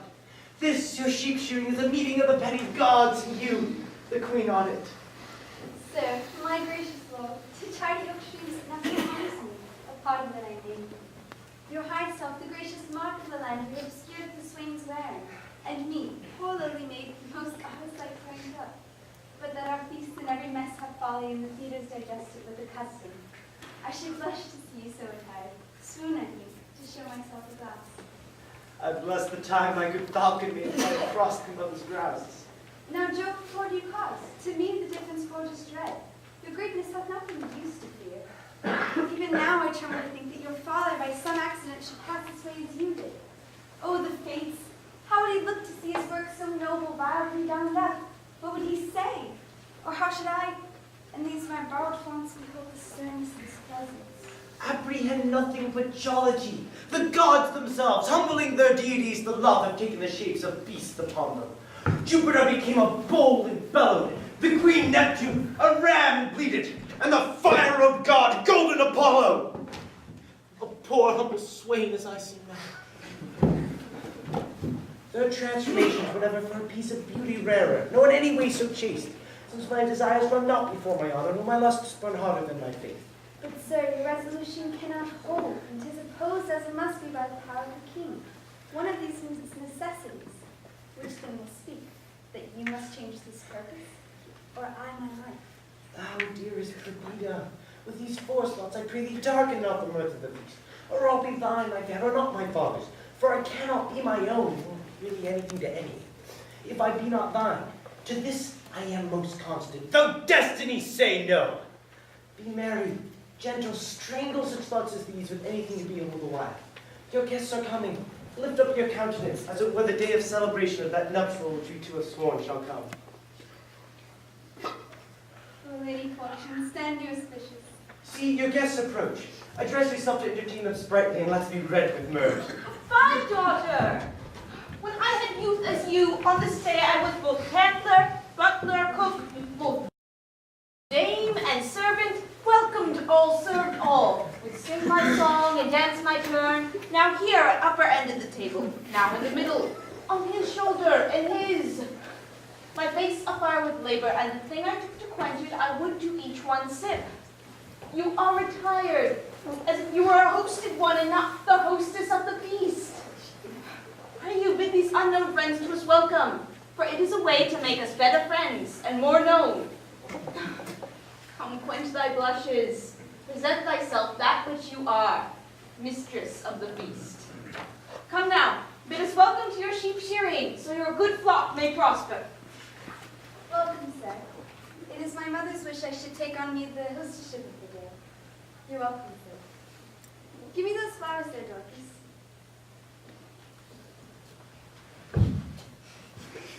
There are sirs. For you, there's rosemary and rose.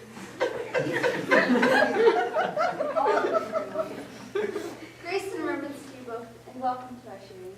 Shepherdess, a fair one are you. Well you fit our ages with flowers of winter. Sir, the year grown ancient, not yet on summer's death, nor on birth which under winter. The fairest flowers of the season are our carnations and street gilbers, which some call nature's bastards. Of that kind are rustic gardens fair, and I care not for the subsidy. Wherefore, gentle maiden, do you neglect them? For I've heard it said there is an art, which in their piedness shares with great creating nature. Say there be. Yet nature is made better by no mean, but nature makes that mean. There is an art which adds to nature, as you say, but over that is an art which nature makes. You see, sweet maid, we marry a gentler scion to the wildest stock, and may conceive a bark of baser kind by bud of nobler race. This does change nature, mend it rather, but the art itself is nature. So it is. Then make your garden rich in gilly whores, and do not call them bastards. I'll not put the dibble near to sap one slip of them, no more than were I painted I would wish the sea could say 'twere well, and only therefore desire to breathe by me. Here's flowers for you. Hot lavender, mints, savory marjoram, the marigold that goes to bed with the sun and with him rises weeping. These are the flowers of the middle summer, and I think they are given to men of middle age. You're very welcome. Should leave grazing, ride your flock. Live only by gazing. Out at last, you'd be so lean that the blasts of January blow you through and through. Now, my fairest friend, I would I had some flowers that would come your time of day, and yours, to wear upon your virgin branches yet your maiden pets growing. O Proserpina, for the flowers now that frighted those fall from this wagon, daffodils, that come and follow where the swallow dares, and that take the winds from mountain feet. Violets, dim, but sweeter than the lids of Juno's eyes just through his breath. Pale primroses, that die unmarried, ere the betrothal breaking with their strength, malady most instant mates. Old oxlips, the crown imperials, lilies of all kinds, the flower used to be one of them.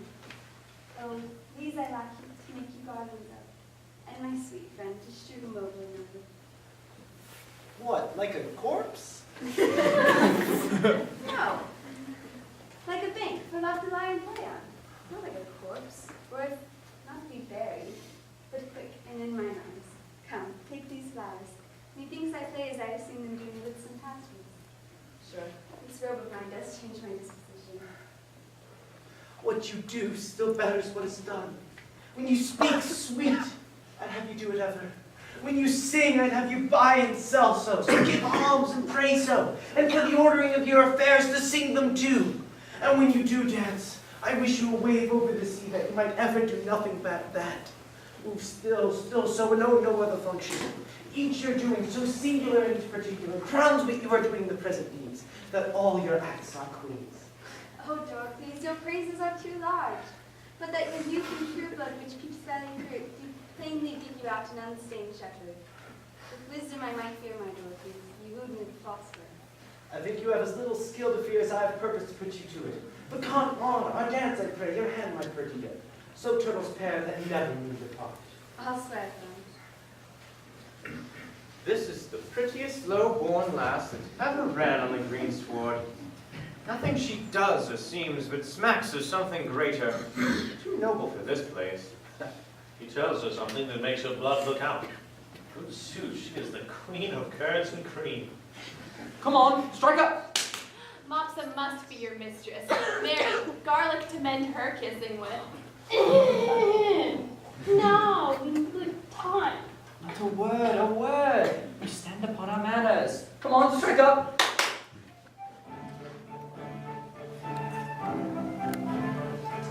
Pray, shepherdess, who is this fair swain which dances with your daughter?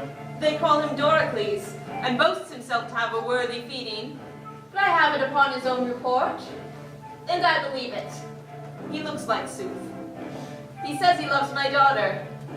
I think so too, for never gaze the moon on the waters, he'll stand and read as 'twere my daughter's eyes. And to be plain, I think there is not half a kiss to choose who loves another best.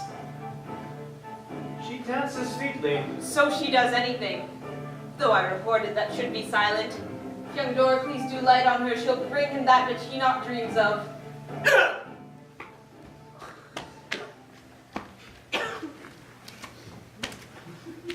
Oh, master! If you did but hear the peddler at the door! You'd never dance again after the tabor or pipe. He sings songs faster than you'll count money. He utters ballads as he's eaten them, and all men's ears grew to his tunes. You can never come better. You shall come in.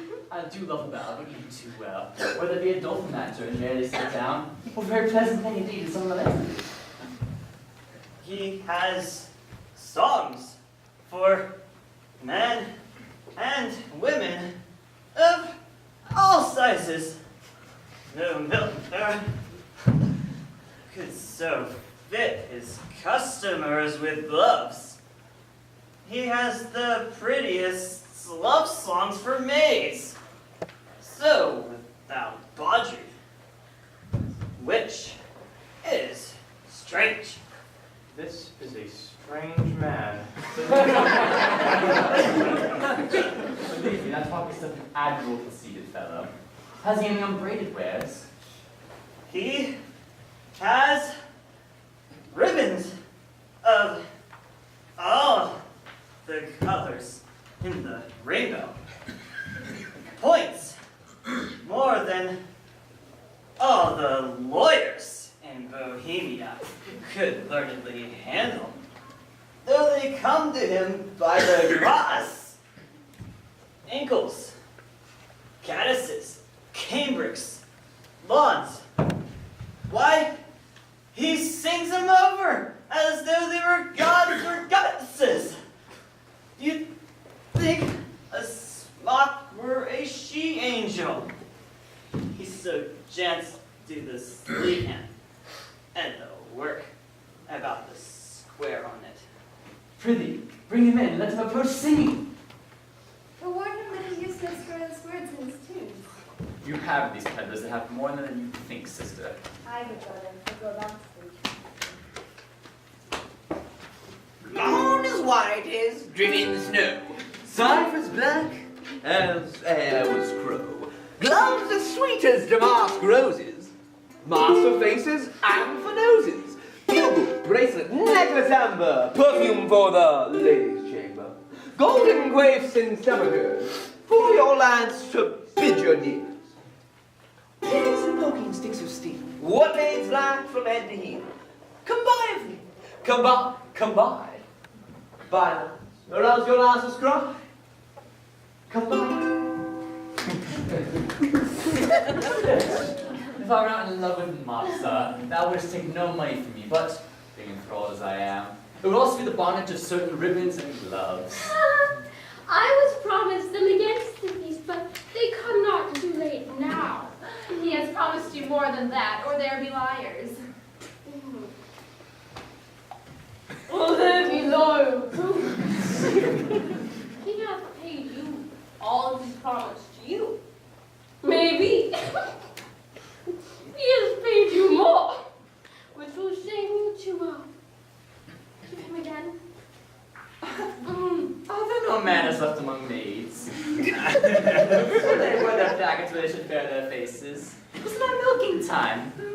What pure woman will know these secrets? But you are tittle-telling in front of our guests, just while they're whispering. Now, tell me your tongue is not a word more. Oh, I have done. Come, you promised me a tawdry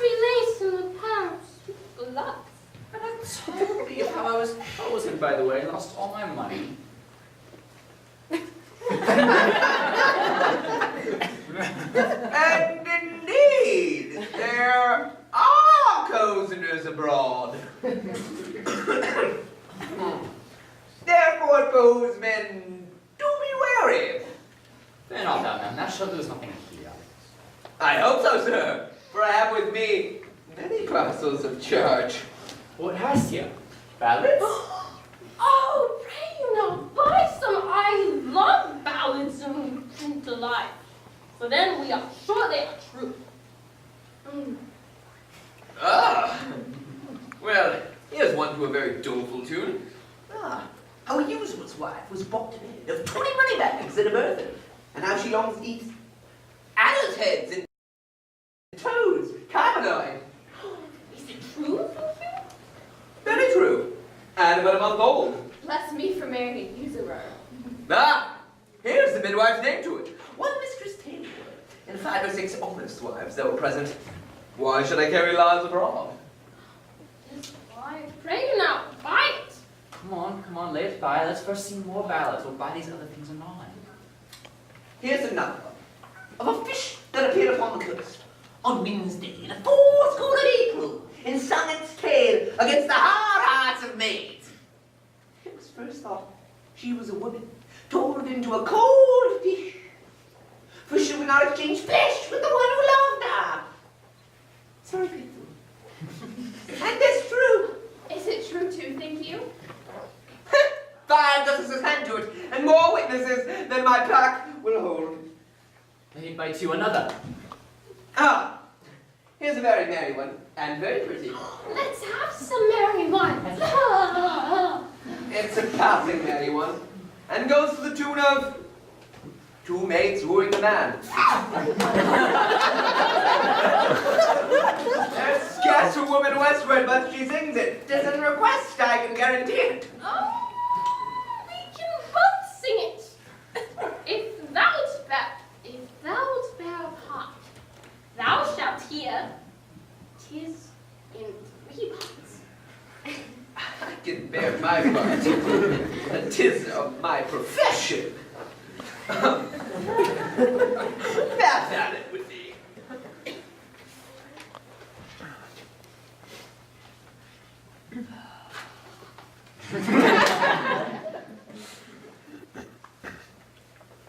Get you hence, for I must go.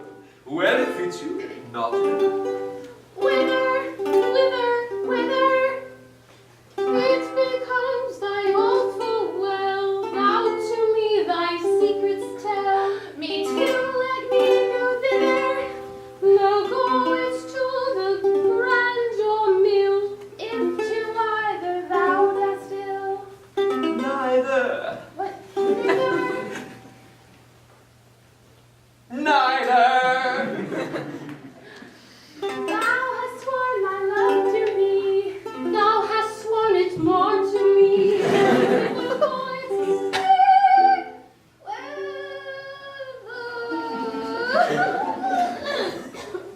We'll have this song out and on by ourselves. My mother and the gentleman are in sad talk, and we'll not trouble them. Come, bring away that pack after me. Wenches, I'll buy for each of you. Peddler, let's have the first choice. Follow me, girls. Ye shall pay well for it.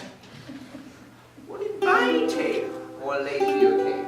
My dainty dog, my dear, and he's selling for any toys for your head, on the faintest and finest to wear. Come to the peddler, money's a meddler, the doffler all men's aware. Oh, mother, you will know more of that hereafter. Is it not too far gone? It's time to part them. He's simple, he tells much. How now, shepherd? Your heart is full of something which does take your mind from feasting. Sooth, when I was young and handed love as you do, I was wont to load my she with an axe. I would ransack the peddler's silken treasury and pour them out to her acceptance. You have let him go, and nothing marted with him, so that if your she should make some question of your love or devotion, you would be straitened for a reply. That is, if you make a care of happy holding her. Old sir, I know she prizes not such trifles as these are. The gifts she looks for me are packed and locked up in my heart, which I have given to her already, but not yet delivered. Oh, hear me breathe my life before this ancient sir, who it should seem hath sometime loved. I take thy hand, These hands, as soft as dove's down and as white as it, or Ethiopian's tooth, or the fan snow bolted by the northern blasts twice over. What follows this? How prettily the young swain washes the hand was fair before. I put you out with your protestation. Let me hear what you profess. Do, and be witness to it. And this my neighbor too? And he, and more than he, and earth and the men, the heavens and all. Were I crowned the most imperial monarch, thereof most worthy, were I the fairest youth that ever made eye swerve, had force and knowledge more than was ever man's, I would not prize it without her. To her employ them all, commend them and condemn them to her service or to their own perdition. Fairly offered. Yes, this sows a sound affection. But my daughter, So you'd like to him? I cannot speak so well, nothing so well. No, nor mean better. By the pattern of mine own thoughts, I could not appear to be his. take hence, a bargain, and unknown friends you shall bear witness to it. I give my daughter to him, and shall make her portion equal his. That must be the virtue of your daughter, one being dead. I shall have more than you can dream of yet. Enough then for your wonder, but come on, contract us for these witnesses. Come your hand, daughter yours. Soft swain a while. Beseech you, have you a father? I have, but one of...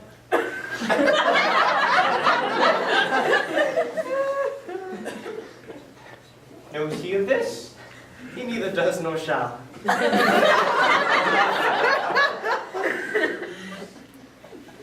Methinks a father is at the nuptial of his son a guest that best befits the table. Pray you once more, is not your father grown incapable of reasonable affairs? Is he not stupid with age and altering rooms? Can he speak, hear, no man from man, dispute his own estate? Lies he not bedridden, and does nothing but what he did being childish? No, good sir, he has his health, and ampler strength indeed than men most have of his age. By my white beard! You offer him, if this be so, wrong something unfilial. Reason my son should choose himself a wife, but the father, all whose joy is nothing but fair posterity, should have some counsel in such a business. I yield all this, but for some other reason, my grave sir, which 'tis not fit you know.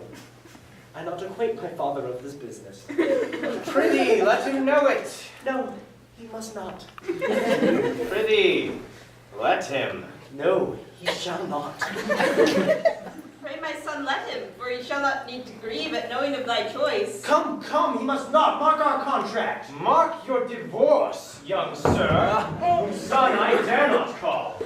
Thou art too base to be acknowledged. Thou, a scepter's heir, that thus affects a sheep-hook?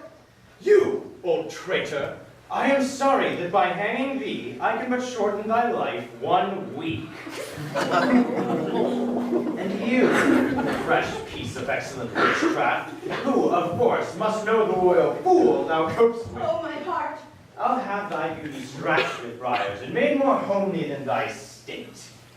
And you, fond boy, if I may ever know that thou dost but sigh, thou no more shalt see this knack. As no more I mean thou shalt, I'll have thee barred from succession, not held off of our blood. No, not our kin, far the Deucalion off. Follow us to the court, thou churl, for this time, though full of our displeasure, we save thee from the dead blow of it. And you, enchantment, worthy enough a herdsman, yea, him too, who makes himself, but for our honor therein, unworthy thee. If I may ever know that thou dost open the rural latches to his entrance once more, or hoop his body more with thy embraces, I will devise a death as cruel for thee as thou art tender to it. Even here undone, I was not much afeared. For once or twice I was about to speak and tell him plainly. The self-same court sun that shines upon his court hides not his visage from our cottage, but looks on alike. Will it please you, sir, be gone. I told you what would come of this. Beseech you, of your own sake, take care. This stream of mine, being now awake all queen, no inch further, but milk my ewes weep. Well, how now, woman? Speak, ere thou diest. I cannot speak, nor think, nor dare to know that which I know.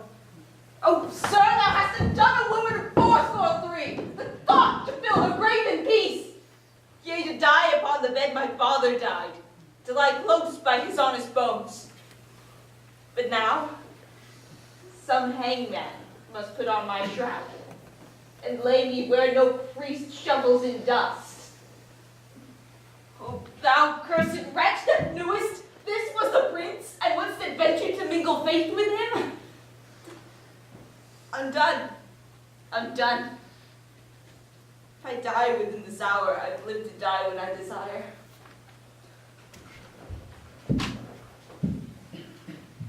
Why look you so upon me? I am but sorry, not afeard, delayed, but nothing altered. What I was, I am. Not straining on then from looking back, not following my leash. Gracious my lord, you know your father's temper. He will allow no speech at this time, which I do not guess you purpose to. Nor as hardly will he bear your sight. Then to the fury of his highness settle, come not before. I not purpose it. I think Camillo. Even he, my lord. How often had I said 'twould be thus? How often said my dignity would last but till 'twere known? It cannot fail by the violation of my faith. And then let nature crush the sides of the earth together and guard the seeds within. Lift up thy looks. From my secession wipe me, father. I am heir to my affection. Be advised. I am, and by my best. If my reason will bear to be obedient, I have reason. If not, my senses better believe with madness do bid it welcome.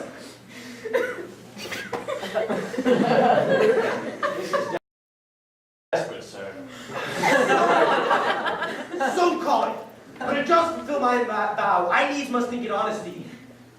Camilla, not for Bohemia, nor for all the pomp that may be there at noon, for all the sun seas and the close-up wounds, or the profound seas hiding unknown fathoms, I break my oath to this my fair beloved. Therefore I pray you, as you have ever been my father's honored friend, and he shall miss me, as in faith, I mean not to see him any more. Cast your good counsels upon his passions. Let myself and fortune tug for the time to come. This you may know. I am put to sea with her, whom I cannot hold on shore. And most opportune to our need, I have a vessel rides fast by, prepared not for this design. What course I mean to hold shall nothing benefit your knowledge, nor concern me the reporting. Oh, my lord, I wish your soul were easier for advice or stronger for your need. Hark, Perdita. I'll hear you by and by. Is irremovable, resolved for flight. Now I were happy if his going I could frame to suit my turn. Do him love and honor, keep him from harm. Purchase again the sight of dear Cecilia, and of that unhappy king, my master, whom I so much thirst to see. Good Camillo, I am so fraught with curious business that I leave out ceremony. You have heard of my poor services and the love I bore your father. Very nobly have you deserved.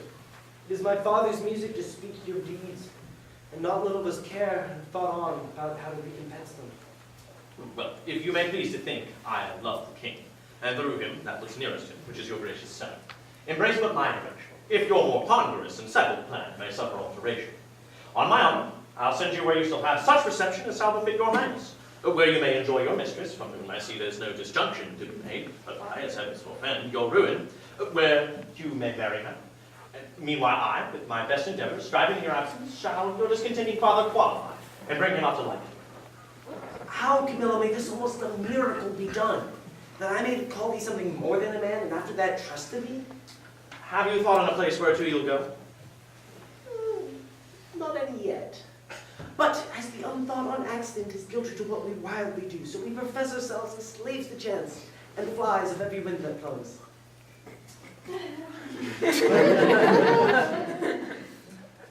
Well, then, listen to me, sir. If you will not change your purpose, but undergo this flight, make for Cecilia. There present yourself and your fair princess, for so I see she must be, for Leontes. Methinks I see him flinging wide his free arms and weeping forth his welcomes as for the father in the person of the son. dividing himself one moment twixt his unkindness and his kindness, the one he chides to hell, the other bids drove faster than thought or time. Good Camilla, what color of my visitation shall I hold up before him? Sent by the king, your father, to give him greetings and comfort. And so that your father's heart seems in this embassy, certain matters known only twixt the three of us, I'll write you down. I am bound to you, sir. There is some sap in this. Perhaps more than a wild dedication of yourselves to unpathed waters, uncharted shores. Certain to misery is enough, the only constant your anchor, which does its best office if it can but hold you where you're loath to be. Besides which, affliction subdues both mind and cheek, while prosperity is the very bond of affection. I think one of these is true. Affliction may subdue in the cheek, but not take it in mind. Surely you say so. There shall not be in your father's house these 7 years another such form. Good Camilla, she is as forward of her breeding as she hath the rear of our birth. I cannot say it is a pity she lacks instructions. She seems a mistress to most that teach. Your pardon, sir, for this of us she thinks. My prettiest Perdita, but all the thorns we stand upon. Camilla, preserver of my father, now of me, the medicine of our house, how shall we do? We are not furnished as Bohemia's son, nor shall appear in Sicilia. I think you do know my fortunes mostly lie. It shall bestow my care to have you royally appointed, so that the part you play seems mine. And so you know you shall not want. One word.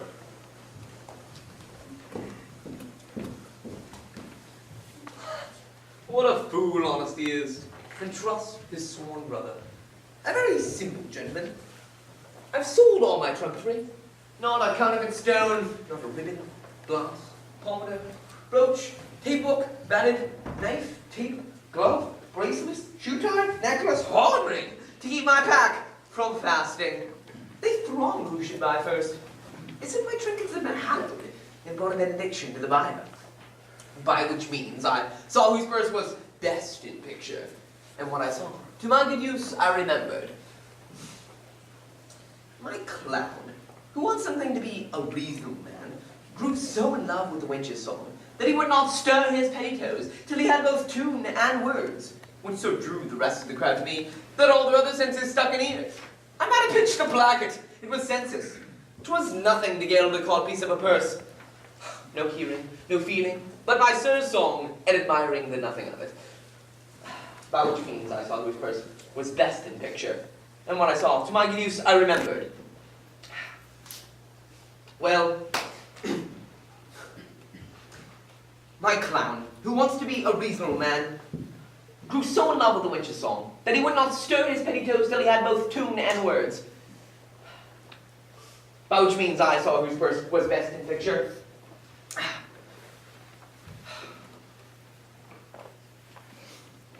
And by this means, the letters that I have written will arrive in Sicilia before you, and thus satisfy the aunties. And these that you'll procure from King Leontes. To satisfy your father.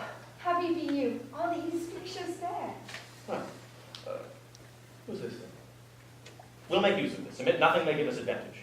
Hark, good sir. Oh, if they've heard me now, why, hanging!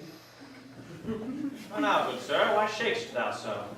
Oh, I'm a poor fellow, sir! Well, there's no one here will take that from thee. But for the exterior of thy poverty, we needs must make exchange. Discase yourself, undo your clothes, disrobe, and exchange garments with this gentleman. The pennyworth is on your side, as it happens in any case, but nonetheless, here's some boot. I am a poor fellow, sir. But I know ye well enough. Come, come, dispatch. You must think there's some necessity in it. Dispatch, I beg you! And as for you, sweet mistress, you must disguise yourself. Dismantle your face, pluck your lover's hat o'er your brow, and by these means, for I fear eyes upon you, you may get ship undescribed. For I see the place so lies that I must bear part. No help for that. Done there. Should I now meet my father, he should not call me son. Nay, you shall have no hat.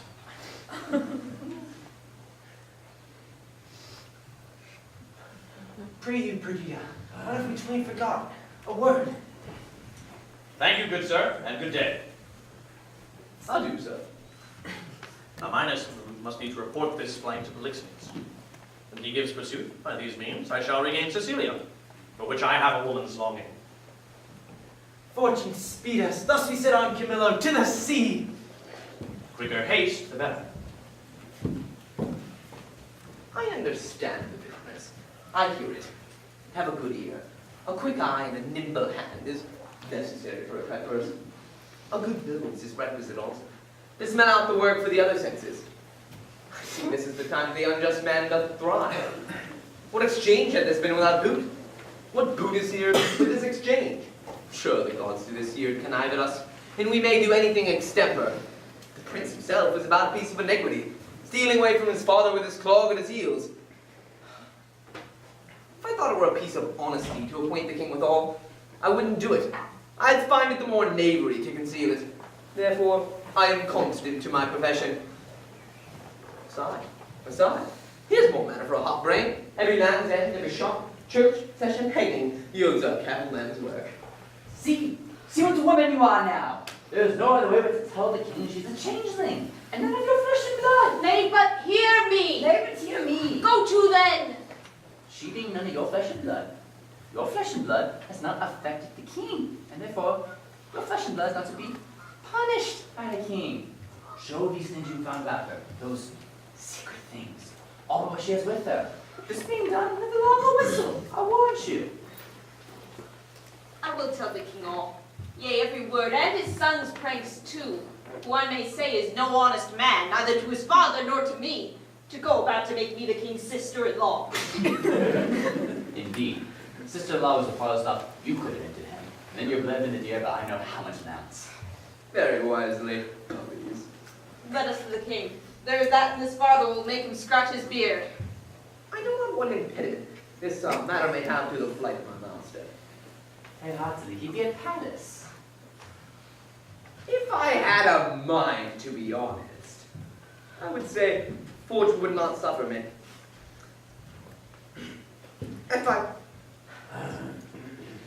Though I'm not naturally honest, I am so sometimes by chance. Let me pocket up my peddler's excrement. Now, rustics, whither are you bound? To the palace, said it like your worship. Your affairs there? What? With whom? The condition of that father? The place of your dwelling? Your names, your ages? Whatever having be fitting? Well, pray discover. We have but plain feathers, sir. A lie! You're rough and hairy. Ha! Let us have no lying. Befits none but tradesmen. And they give us soldiers a lie. But we pay them with stabbed gore, not stabbing steel. Therefore, give us not the lie. Your worship had like to have given us the lie, had you taken yourself to the manor. Are you a courtier, and it like you, sir? Whether it like me or no, I am a courtier. Sees not the air of the court and these enfoldings? Hath not my gait in it the measure of the court? Perceivest not thy nose court odor from me? Thinkest thou that I insinuate or commands of thee thy business, and therefore now no courtier? I am a courtier. A compliment, and one that will either push back or pluck on thee thy business. Therefore, I command thee to open thy affair. My business, sir, is to the king. What advocate hast thou to him? I know not, and it like you. Advocate's the court word for pheasant. Say you have none. None, sir. I have no pheasant, cock, nor hen. Blessed are we that we are simple men. But, I will not disdain them. This cannot be but a great courtier.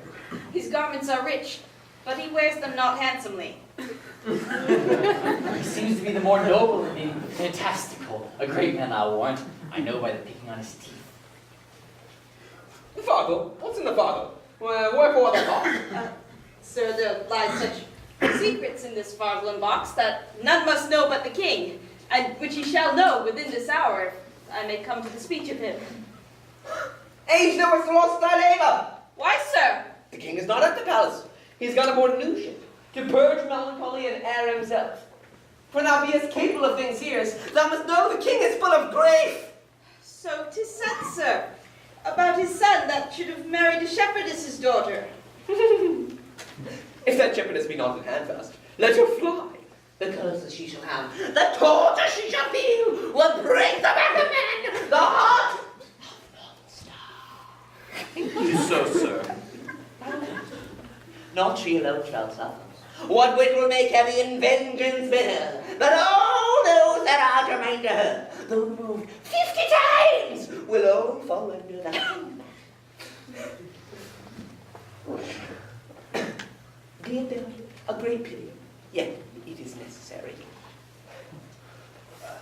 Has the old woman a son, sir? Do you hear? Like you, sir. She has a son, who will be flayed alive!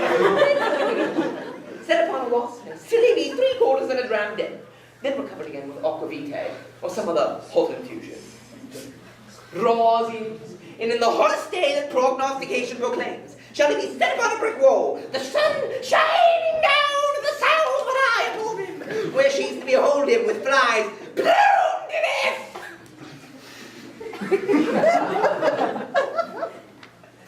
But what talk we of these trade The faces are so capital. Their miseries ought to be smiled at. Yes. Tell me, for you seem to be honest, plain folk. What advocate asked you to the king? Think something gently considered. I will bring you where he's aboard. Tender your persons to his presence. Whisper to him on your behalf, and if it be in man, besides the king, to effect your suits, well, there is man should do it. He seems to be of great authority. Close by him, give him gold. And though authority is so rare, yet it's often led by those with gold. Show the inside of your purse to the outside of his hand, and no more ado. Remember, stoned and flayed alive! And it please you, sir, to undertake the business for us. Here's that gold that I have. I'll make it as much more, and leave this young man in pawn till I bring it you. After I've done what I promised. Aye, sir. Very well. Are you embarking this business? In some sort, sir, but though my case be a pitiful one, I hope I shall not be flayed out of it. No worries. That's the case of the shepherdess is done. Hang him! He'll made an example. Comfort, comfort. We must do the king to show our strange sights. He must know 'tis neither your daughter nor my sister. You're gone else. Sir, I will give you as much as this old woman does when the business is performed, and remain, as she says, your pawn till it be brought to you. I will trust you. Carry on towards the seaside, but look upon the hedges and follow me. We are blessed in this man as ever, and say, even Yes. Let us before us he bids us. He was provided to do us good. If I don't mind, to be honest, I would see fortune would not suffer me. I will bring these two moles, these blind ones, aboard him. And if he see it fit to shore them again, let him call me rogue for being so officious. For I'm proof against that title, and what shame else belongs to it. To him I will bring them. There may be matter in it.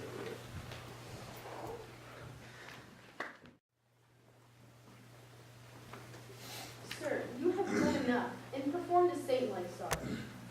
No fault could you make which you could not yet redeem. Indeed, paid down more penitence than done trespass. At the last, do as the heavens have done. Forget your evil. With them, forgive yourself. Whilst I remember her and her virtues, I cannot forget my blemishes in them. So still think of the wrong I did myself, which was so much. The airless has left my kingdom, and destroyed the sweetest companion that ever did man bred his hopes out of. True, too true, my lord. If one by one you wedded all the world, or from the all that are took something good to make the perfect woman, she you killed would be yet unparalleled. I think so. Killed? She I killed. I did so, but thou strikest at me sorely to say I did. It is as bitter upon thy tongue as in my thought. Now, good now, say so, but seldom. Not at all, good lady.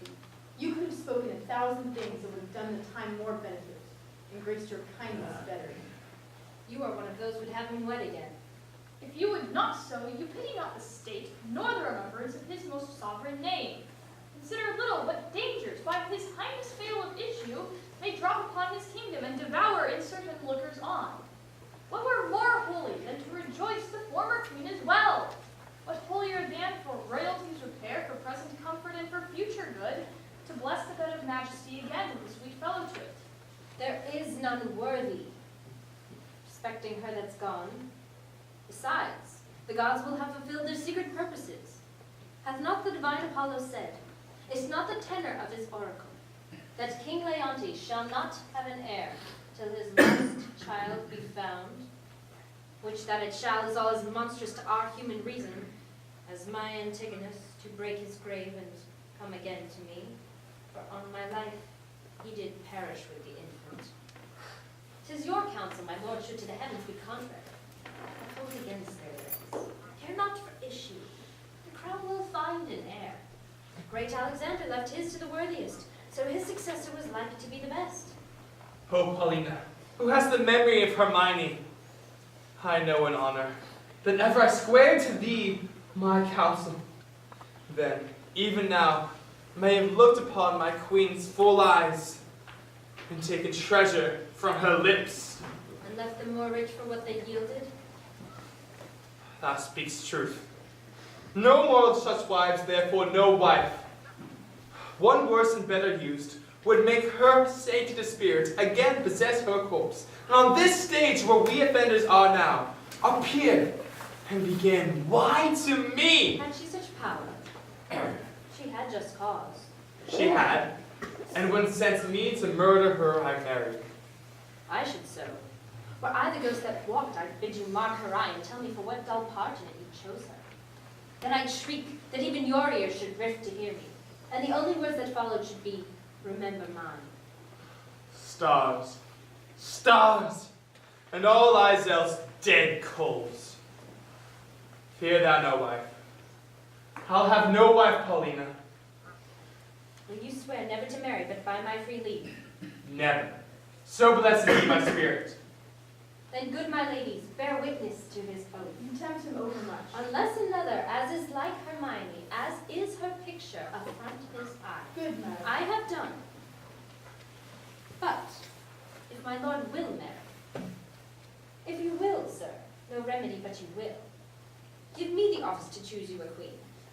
She shall not be so young as was your former, but she shall be as walked your first queen's ghost. It should take joy to see her in your arms. True, Paulina. We shall not bury till thou bidst us. That shall be when your first queen's again in breath. Never till then.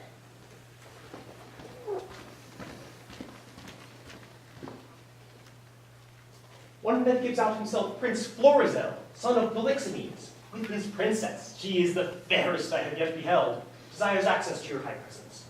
What with him? He comes not like in his father's greatness, so sudden and out of circumstance. Shows 'tis not a visitation framed, but one forced by need and habit. What with him? But few, and those but mean. His princess, say you. With him? Aye, the most peerless piece on earth, I think, that e'er the sun shone bright on. O Hermione, as every present time doth boast itself, so must thy grave give way to what's seen now. Sir, you yourself have said and writ, but your speech is now colder than that theme. She had not been, nor was to be equaled. Thus your verse flowed with her beauty once. 'Tis shrewdly ebb to say you've seen a better. Pardon, madam. The one I had almost forgot. Your pardon. The other, when she has obtained your eye, will have your tongue too. This were a creature, would she begin a sect, might quench the zeal of all professors else, make proselytes of those she but bid follow. How? Not women. Women will love her, that she is a woman more worth than any man. Men, that she is the rarest of all women. Go, Cleomenes. Yourself assisted with your honest friends. Bring them to our embracement. Still, 'tis strange they should thus steal upon us. Had our prince, jewel of all children, lived to see this hour, he'd have fared well with this young lord. 'Twas hardly a month between their births. Prithee, no more. Cease. Thou know'st he dies to me again when talked of. Sure, when I shall see this gentleman, thy speeches will bring me to consider that which would unfurnish me of reason. They are come.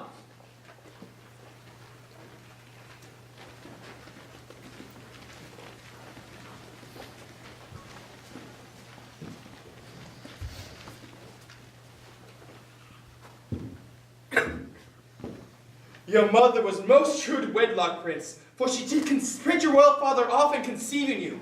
Were I but 21, your father's image is so hid in you, his very air, that I may call you brother, as I did him, and speak of something wildly performed by us before. And most dearly welcome, and your most royal princess, goddess. Alas, I lost a couple, that 'twixt heaven and earth might thus have stood, begetting wonder, as you, gracious couple, do now. And then I lost the society, amity too, of your brave father, all my own folly, which, though very misery, I desire my life once more to look upon him. By his command have I here touched Cecilia, and from him send no greeting that a king and friend can send a brother. And but for infirmity, which waits upon worn times, that something seized his wished ability, he had himself the very land and waters twixt your throne and his, measured, that he might look upon you, whom he loves to lead me say, sir, more than all the scepters and those that bear the living. Oh, my honest friend, good gentleman, the wrongs I have done thee stir afresh within me. These thy offices serve as interpreters of my behindhand slackness. But most dearly welcome, as is the spring to the earth. And what? Has he also exposed this paragon to the fearful usage, at least ungentful, of the dreadful Neptune, to visit a man not worth her pains, much less the adventure of her person? Good, my lord, she came from Libya. Where the warlike Smellus, that noble and honored lord, is both feared and loved? Most royal, sir, from thence. Him whose tears has proclaimed his parting with her. But we have crossed now to execute the charges my father gave me in visiting your highness. My best train from Sicilia I had dismissed, and for Bohemia now bent to signify not only my success in Libya, but also my arrival and my wife's, here in safety where we are. The blessed gods purge all infection whilst you do climate here. You have a holy father, a royal gentleman, whose person, so sacred it is, I have done sin. For heaven's taking note, have left me issueless, and your father blessed, as he from heaven merited, and you with him, so worthy his goodness. What might I have been?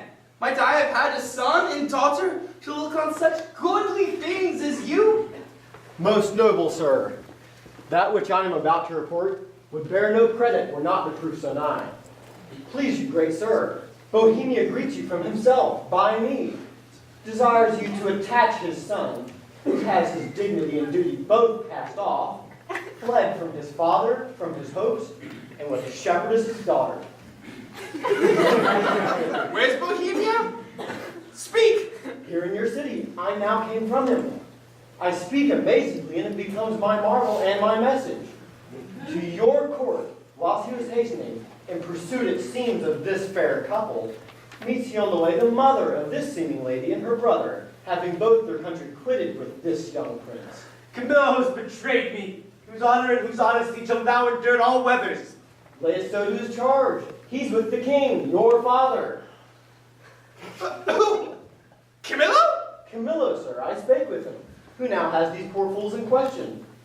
Never saw I wretches so quake. They kneel, they kiss the earth, they forswear themselves as oft as they speak. Bohemia stops his ears and threatens them with diverse deaths and death. Oh, my poor mother! The heavens set spies upon us. Will not have our contract celebrated.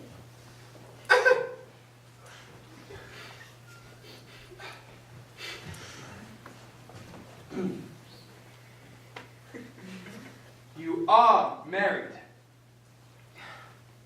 We are not. nor are we like to be. I see the stars will kiss the valleys first, the odds for high and low alike. My lord, is this the daughter of a king? She is. Then what she is my wife. You at once. I see. I see in your father's good liking and speed that will be a while.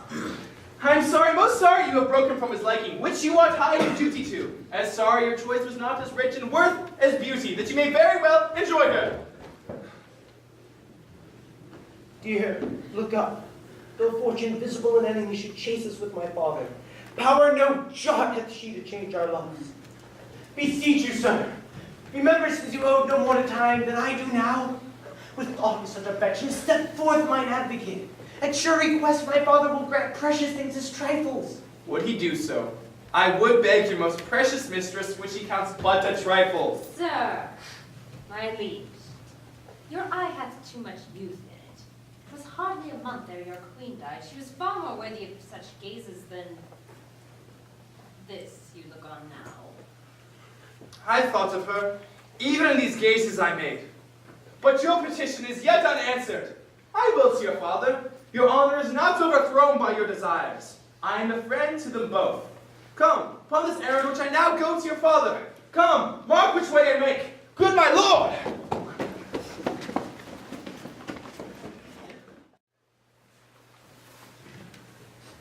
Beseech you, sir, were you present at this relation? I was by at the opening of the cargo, heard the old shepherdess deliver the tale of how she found it. Whereupon, after a little amazedness, we were all commanded out of the chamber. Only this methought I heard the shepherdess say, they found the child. I would most gladly know the issue of it. I make a broken delivery of the report, but the changes that I perceived in the king and Camilla were very notes of admiration.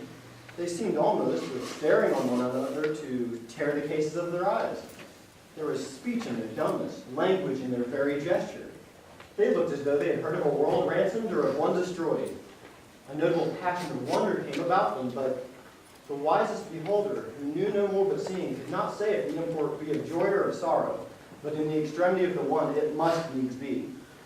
Ah, here comes a gentleman who happily knows more. The news, Theodoros. Nothing but bonfires. The oracle is fulfilled. The king's daughter is found. Such a deal of wonder is broken forth within this hour that ballad makers cannot be able to express it. Here comes the Lady Paulina's stewardess. She can deliver you more. How goes it now, madam? This news, which is called true, is so like an old tale that the verity of it is in strong suspicion until now. Has the king found his heir? Most true, if ever truth were pregnant by circumstance. That which you hear, you'll swear you see. There is such unity in the proofs.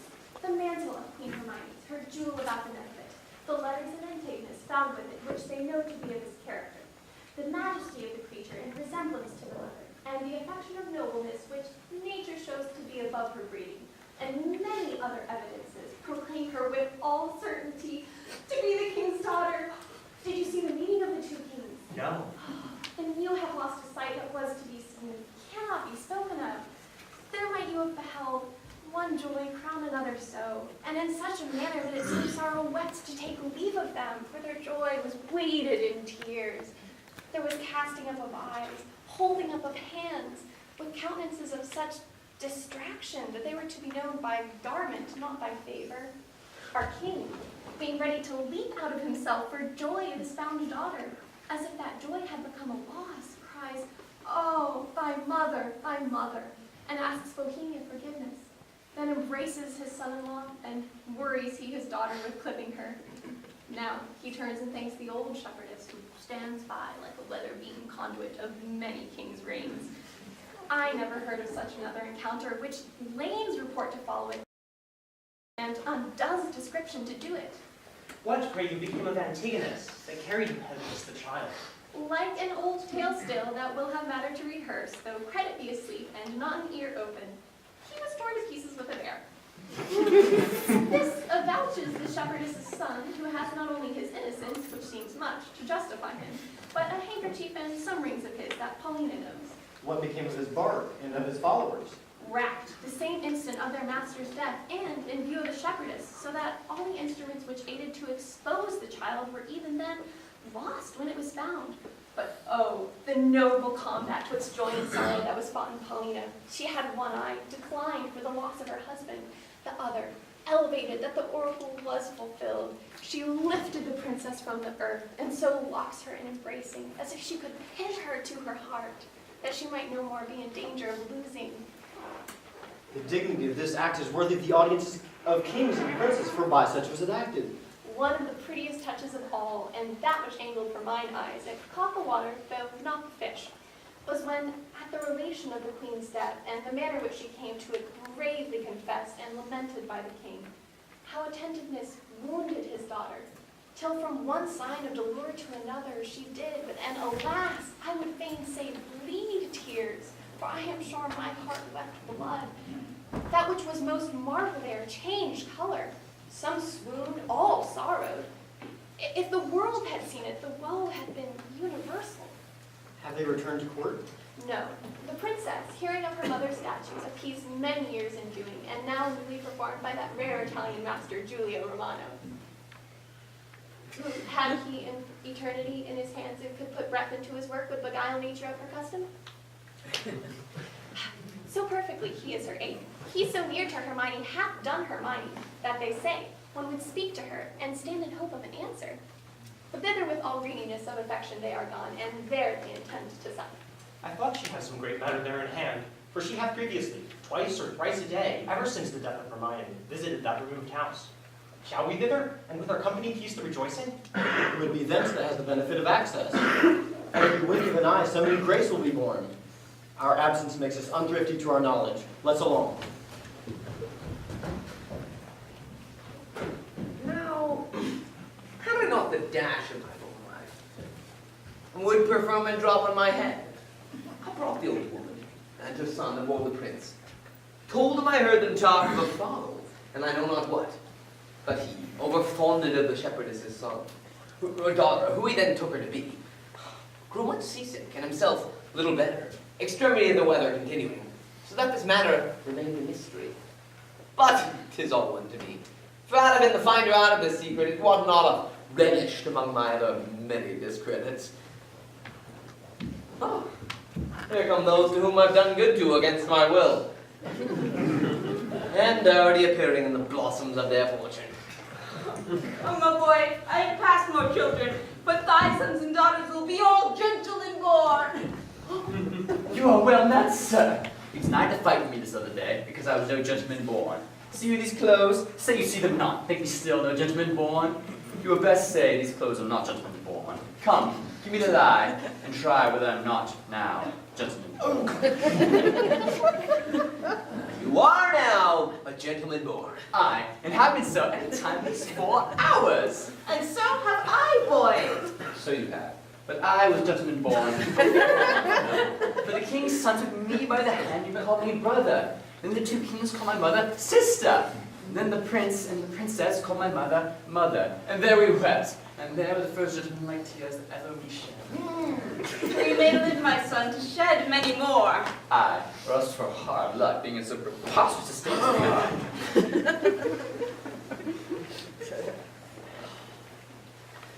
are. I beseech you, sir, to pardon me all the faults I've committed to thee, I worship, and to give me your good word to the prince my master.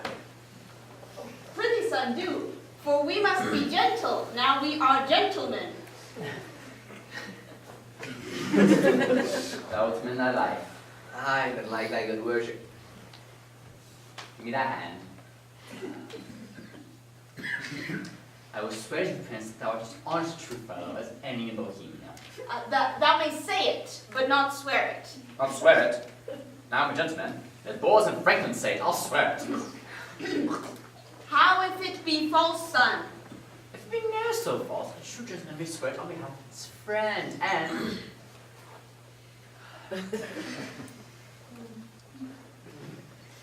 I will swear to the prince that thou art a tall man of thy hands, and thou wilt not be drunk. But I know that thou art not a tall of thy hands, and thou wilt be drunk. But I'll swear it, and I would thou wouldst be a tall of thy hands. I will so do my power. Aye, by any means prove so.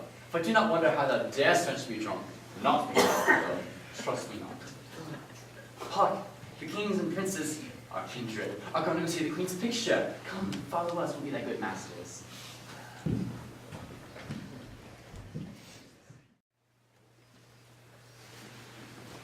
Oh, great and good Paulina, the great comfort that I have had of thee. What sovereign, sir, I did not well, I meant well. All my services you have paid home, but that you have vouchsafed with this your crowned brother and these contracted heirs of your kingdom my poor house to visit, it is a surplus of your grace, which never my life may last to answer. Oh, Paulina, we honor you with trouble, but we came to see the statue of our queen. Your gallery have we passed through, not without much content and many singularities, though some less attractive than others. We saw not that which my daughter came to look upon, the statue of her mother. As she lived peerless, so her dead likeness I do well believe excels anything that you've seen yet, or hand of man hath done. Therefore I keep it, lonely, apart, but here 'tis, prepared to see the life as lively mocked as ever, still sleep mocked death. Behold, and say 'tis well. I like your silence. It the more shows off your wonder. But yet speak. First you, my liege. Comes it not something near? Her natural posture. Chide ye, dear stone, the night I may say indeed thou art Hermione. Or rather, thou art she and thy not chiding. For Hermione was as tender as infancy and grace. And yet, Paulina, Hermione was not so wrinkled. Nothing so aged as this seems. Not by much. So much the more our carver's excellence, which lets go by some 16 years and makes her as if she lived now. As now she might have done. So much in my good comfort, as it is now piercing to my soul.